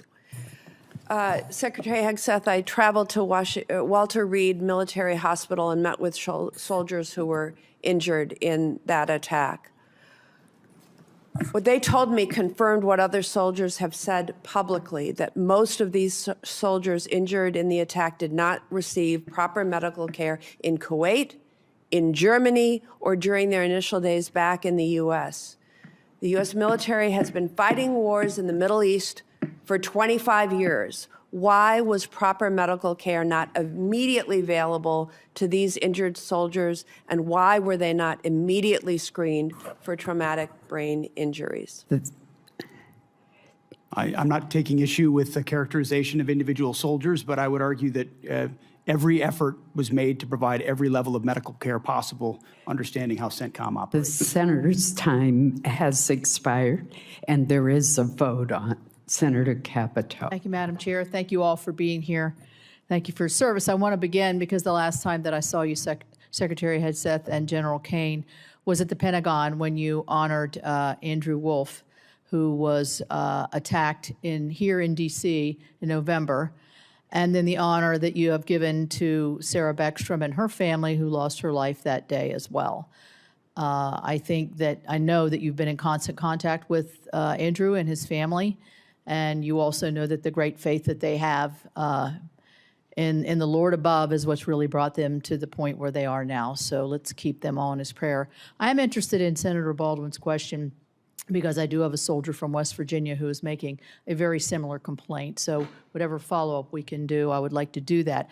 I'd also like to recognize the three most recent service member that we lost, because we talk about them as service members and soldiers, but I haven't heard them say their name, and they're so young. First Lieutenant Tyler James Freehan, Private Isabella Gonzalez, and Sergeant Michael Swinton. You will be, greeting their families and, unfortunately, their caskets as they come forward tomorrow. So my question is, we've heard a lot about why we shouldn't be voting for this supplemental, or questions as to is that really necessary, or why? I guess my question, General Caine, is what's the consequence of not passing this supplemental? Where do you see that hitting us most deeply? Yes, ma'am. It will manifest itself in a few different places. Most significantly, it'll be in military personnel related matters. We'll figure out how to pay soldiers and sailors, but that would be a strain. Operations and maintenance costs, and then the ability for the department to take some of this capital and wisely invest it in future combat capability and things like AI, UAS, counter UAS, hypersonics, and space. So not only would it hit us today, but it could hit us tomorrow as well. Yes, ma'am. I actually view this as forward-looking. As we look at the future picture and the various risks that we're facing, the supplemental and the budget, frankly, help to ensure that we are properly arming the joint force for the myriad of potential contingencies that we face in the future. Thank you. So as we look at one of the, I think, best successes under your all's leadership at the Department of War has been the fulfillment of the recruitment in every branch. I remember last year, I think, or maybe the year before, only the Marines could brag that they had made their records, and now I think that many the other branches you're far exceeding what has previously done. So that tells me that American young men and women want to serve their country. They want to be safe. They want to do the right thing. So how does not funding them, and if they think that their salaries may be short, or we're going to have a continuing resolution, or we're going to shut down the government, how can this chill what has been one of the greatest successes, I think, in terms of not just today's force, but the force of the future? And Mr. Secretary, I'd ask you to answer that question. Well, in a brass tack sense, this $1.5 trillion budget in its totality sees a 7% pay raise for junior enlisted, 6% for your NCOs and junior officers, and 5% for senior officers. So it's significant reflection of the value we place on top of the other increases that Congress has provided them.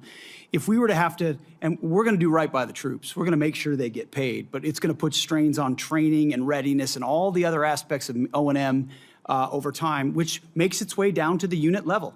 When you're saying we're focused on training and readiness and lethality, but we have to cut back on training because Congress can't get the money we need to the department, that's discouraging at every single level. And when young men and women join this War Department, we want them moving immediately into the training pipeline at the highest possible level with the best possible equipment. And they've seen that thus far, and that's led to historic recruiting momentum. We need to keep that momentum going. Yeah, and I would say that it could have the reverse effect. If this is troubled waters here and lack of confidence, which we see on the other side of the aisle there, and questions that I think wouldn't be asked if it were not of a political nature, we're going to chill our recruiting efforts here for our young people as they look forward to serving their country and becoming that patriot they want to be. You're right. Or return to the valley under the Biden administration, where not only did they not meet the goals, but they had to lower the goals and then didn't meet the lowered goals. And then now we don't have the readiness we need as a force. Thank you very much. Thank you all very much. Thank you, Secretary of Agriculture. I'll get to you another time. Thank you. Senator Murphy. Thank you all for being here today. Secretary Hegseth, the American people either didn't want this war from the start or were deeply skeptical of this war because they have seen this country make the same mistake over and over again in wars in the Middle East, and that is to create either unrealistic or open-ended objectives. You said in March that the United States was, quote, on plan to defeat, destroy, and disable all of Iran's meaningful military capabilities at a pace that the world has never seen before. Obviously, as we've discussed here today, that objective has not been achieved and is not going to be achieved. Iran is more adept than even at the start of the war at hiding their capabilities or repairing after damage we have done. There's an open report that when it comes to their missile sites along the Strait of Hormuz, 30 of 33 are still operational. I wouldn't believe all the open reports, Senator. But I've also heard you say in this hearing that the objectives now seem to be more limited, than they were at the outset of the war, that this is about reopening the strait and this is about dismantling their nuclear capability. And the president, of course, has said himself that he thinks Iran has a right to a missile program. So my question is pretty simple. Is it correct that it is no longer a war objective to destroy all of their military capacities? This is what the president has said. Have our goals been simplified to reopening the strait and to getting into a negotiation over a nuclear program? Now, I don't think you have a realistic plan to do either of those things, but I think it's important for us to know what we're funding. Are the objectives much more limited today than they were when you made that statement in March? So I think the objectives have been consistent and clear from the beginning. And I would contrast it to North Korea, where a conventional buildup was used to hide a nuclear capability that eventually evolved to a point where it couldn't be contested.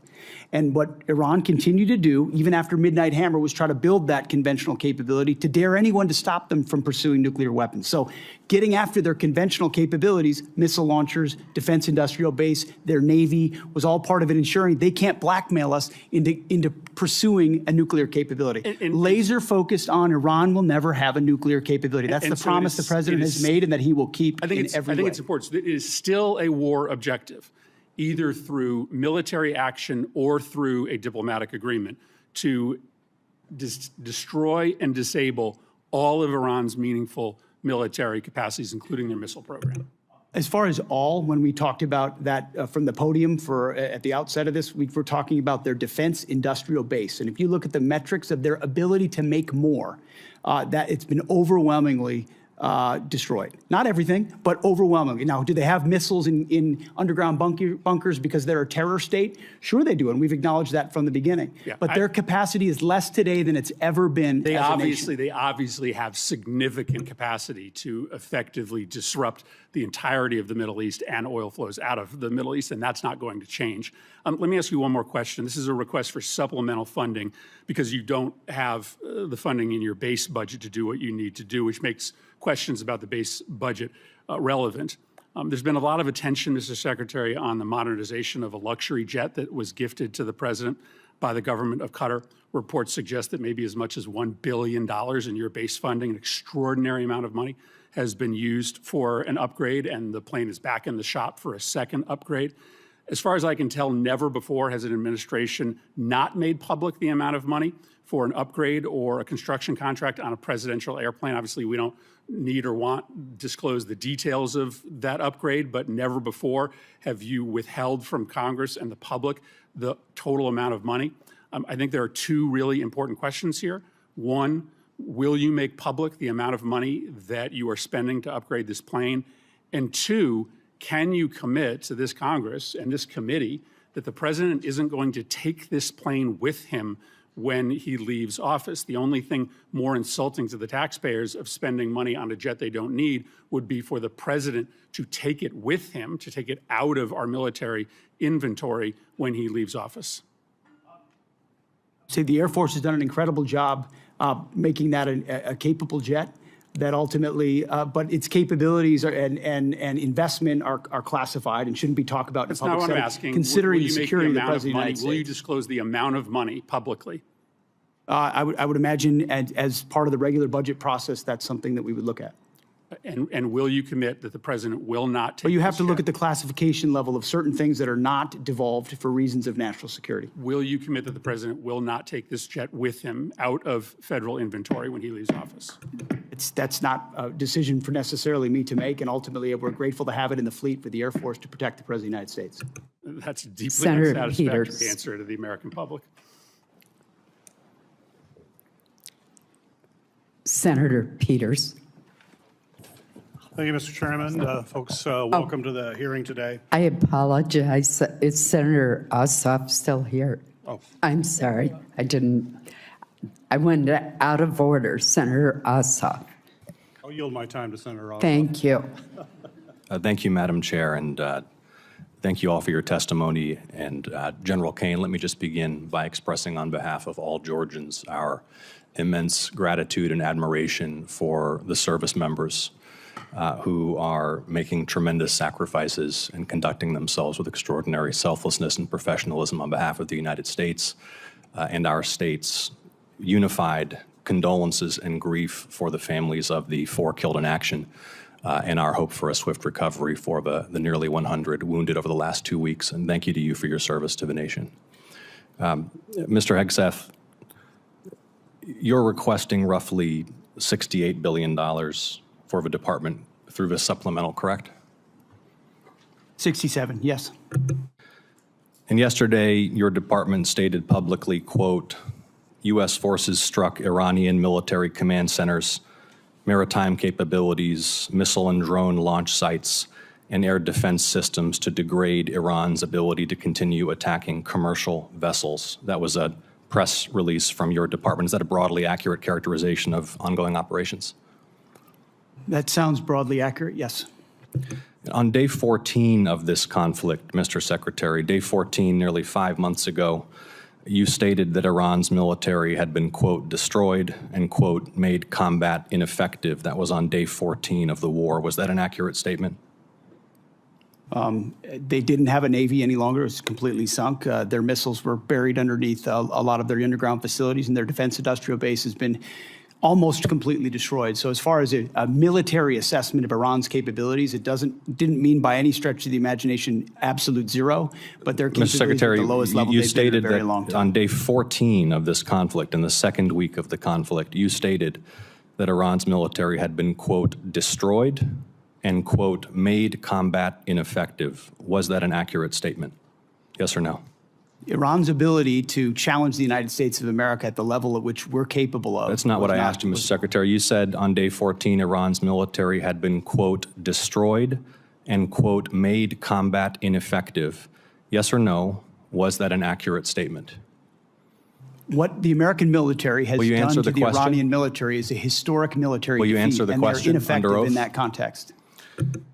3 weeks later, you declared victory. That was now nearly 4 months ago.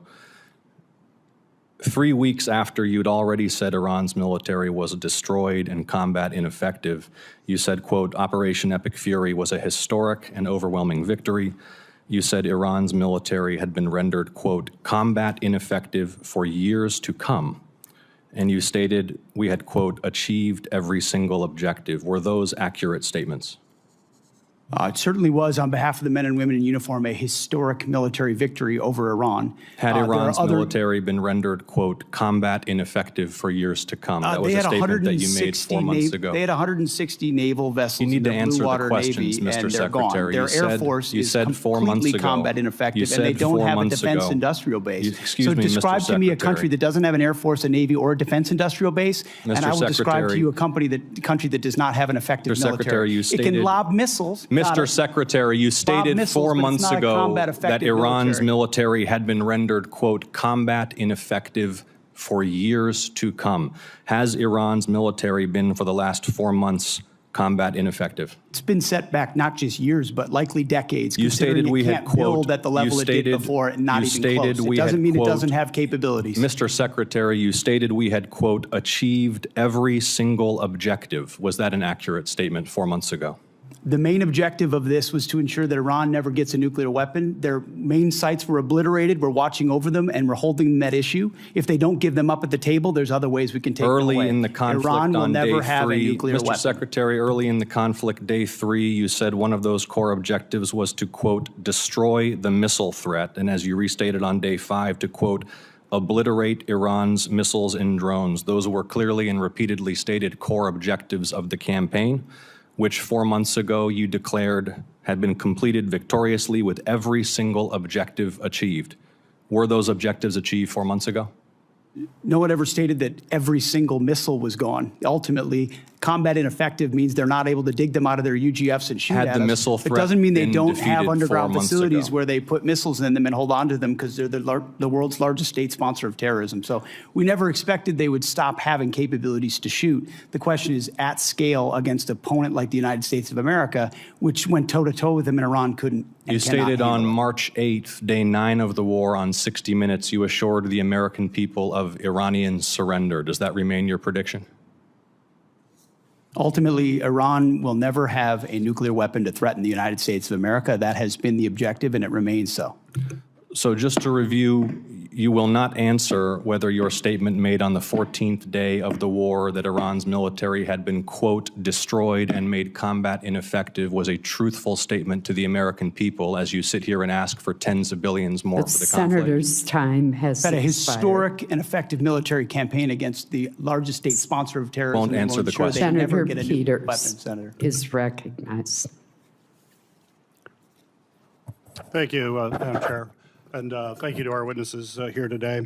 I want to begin by first echoing my colleagues' comments that we've heard throughout the hearing here and join them in mourning the loss of American service members who were killed in action these last few days.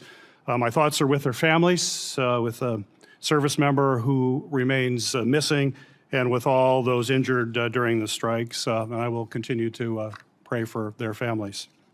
Secretary Hegseth, over the course of the war with Iran, I have repeatedly expressed concerns regarding the administration's lack of a winning strategy and repeated contradictions about the state of the war. It frankly doesn't help that you and your president continues to mislead the American people. You and the president have repeatedly said that the war, as we've heard over and over again, is almost over or already won. In fact, the president alone has said the war is almost over more than 30 times. On March 1st, the president said, we'll be done in 4 or 5 weeks. On March 9th, he said the war was very complete. On April 8th, he declared total and complete victory, 100%, no question about it. On the same day, you declared Operation Epic Fury was a historic and overwhelming victory on the battlefield, a capital V military victory by any measure.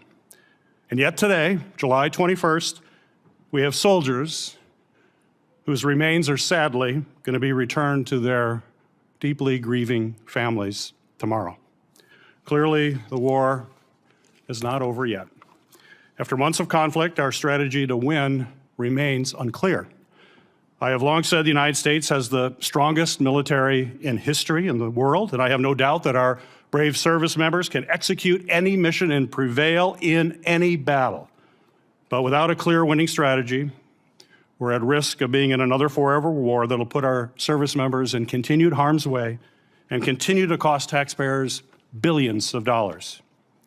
Secretary Hegseth, despite your failure to win this war, you are back now before Congress asking for almost $70 billion in additional funding.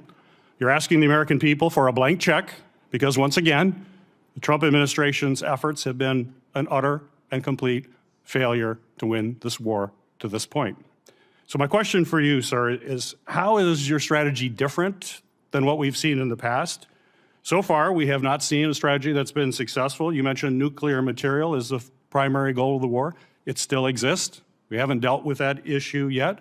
You talk about the destruction of missiles, and yet the missiles that we saw hit recent targets are actually somehow more lethal, more deadly, more maneuverable than what we have seen in the past. So they're obviously improving their munitions.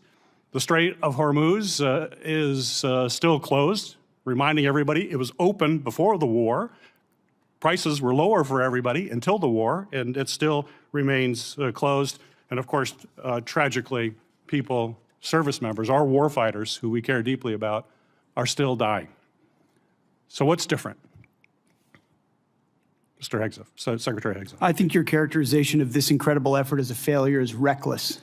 And I think it's irresponsible. And I think it smears the sacrifice of the troops that are out there making on behalf of the American people to ensure that Iran never gets a nuclear weapon. Shame on you and others who call this a quagmire and a failure, and then you want to turn around and say you support the warfighter. Either you do or you don't. Is the nuclear material still there, I can sir? get you a ticket out to CENTCOM and talk to what those Americans are doing and how committed they are to this effort and how they want to ensure that Iran never threatens their families with a nuclear weapon. That's the kind of intensity that our warfighters have about making sure that Iran isn't capable of doing that. Secretary Hegseth, if you listen to my comments, you would have heard me say how amazing our warfighters are. I heard failure. And the word heard, I heard exactly what you said. I will tell you how I use the word failure, because I use the word failure to their leaders. You, sir, are the failure, not the men and women who are on that front line, not the men and women who hold up their honor with distinction.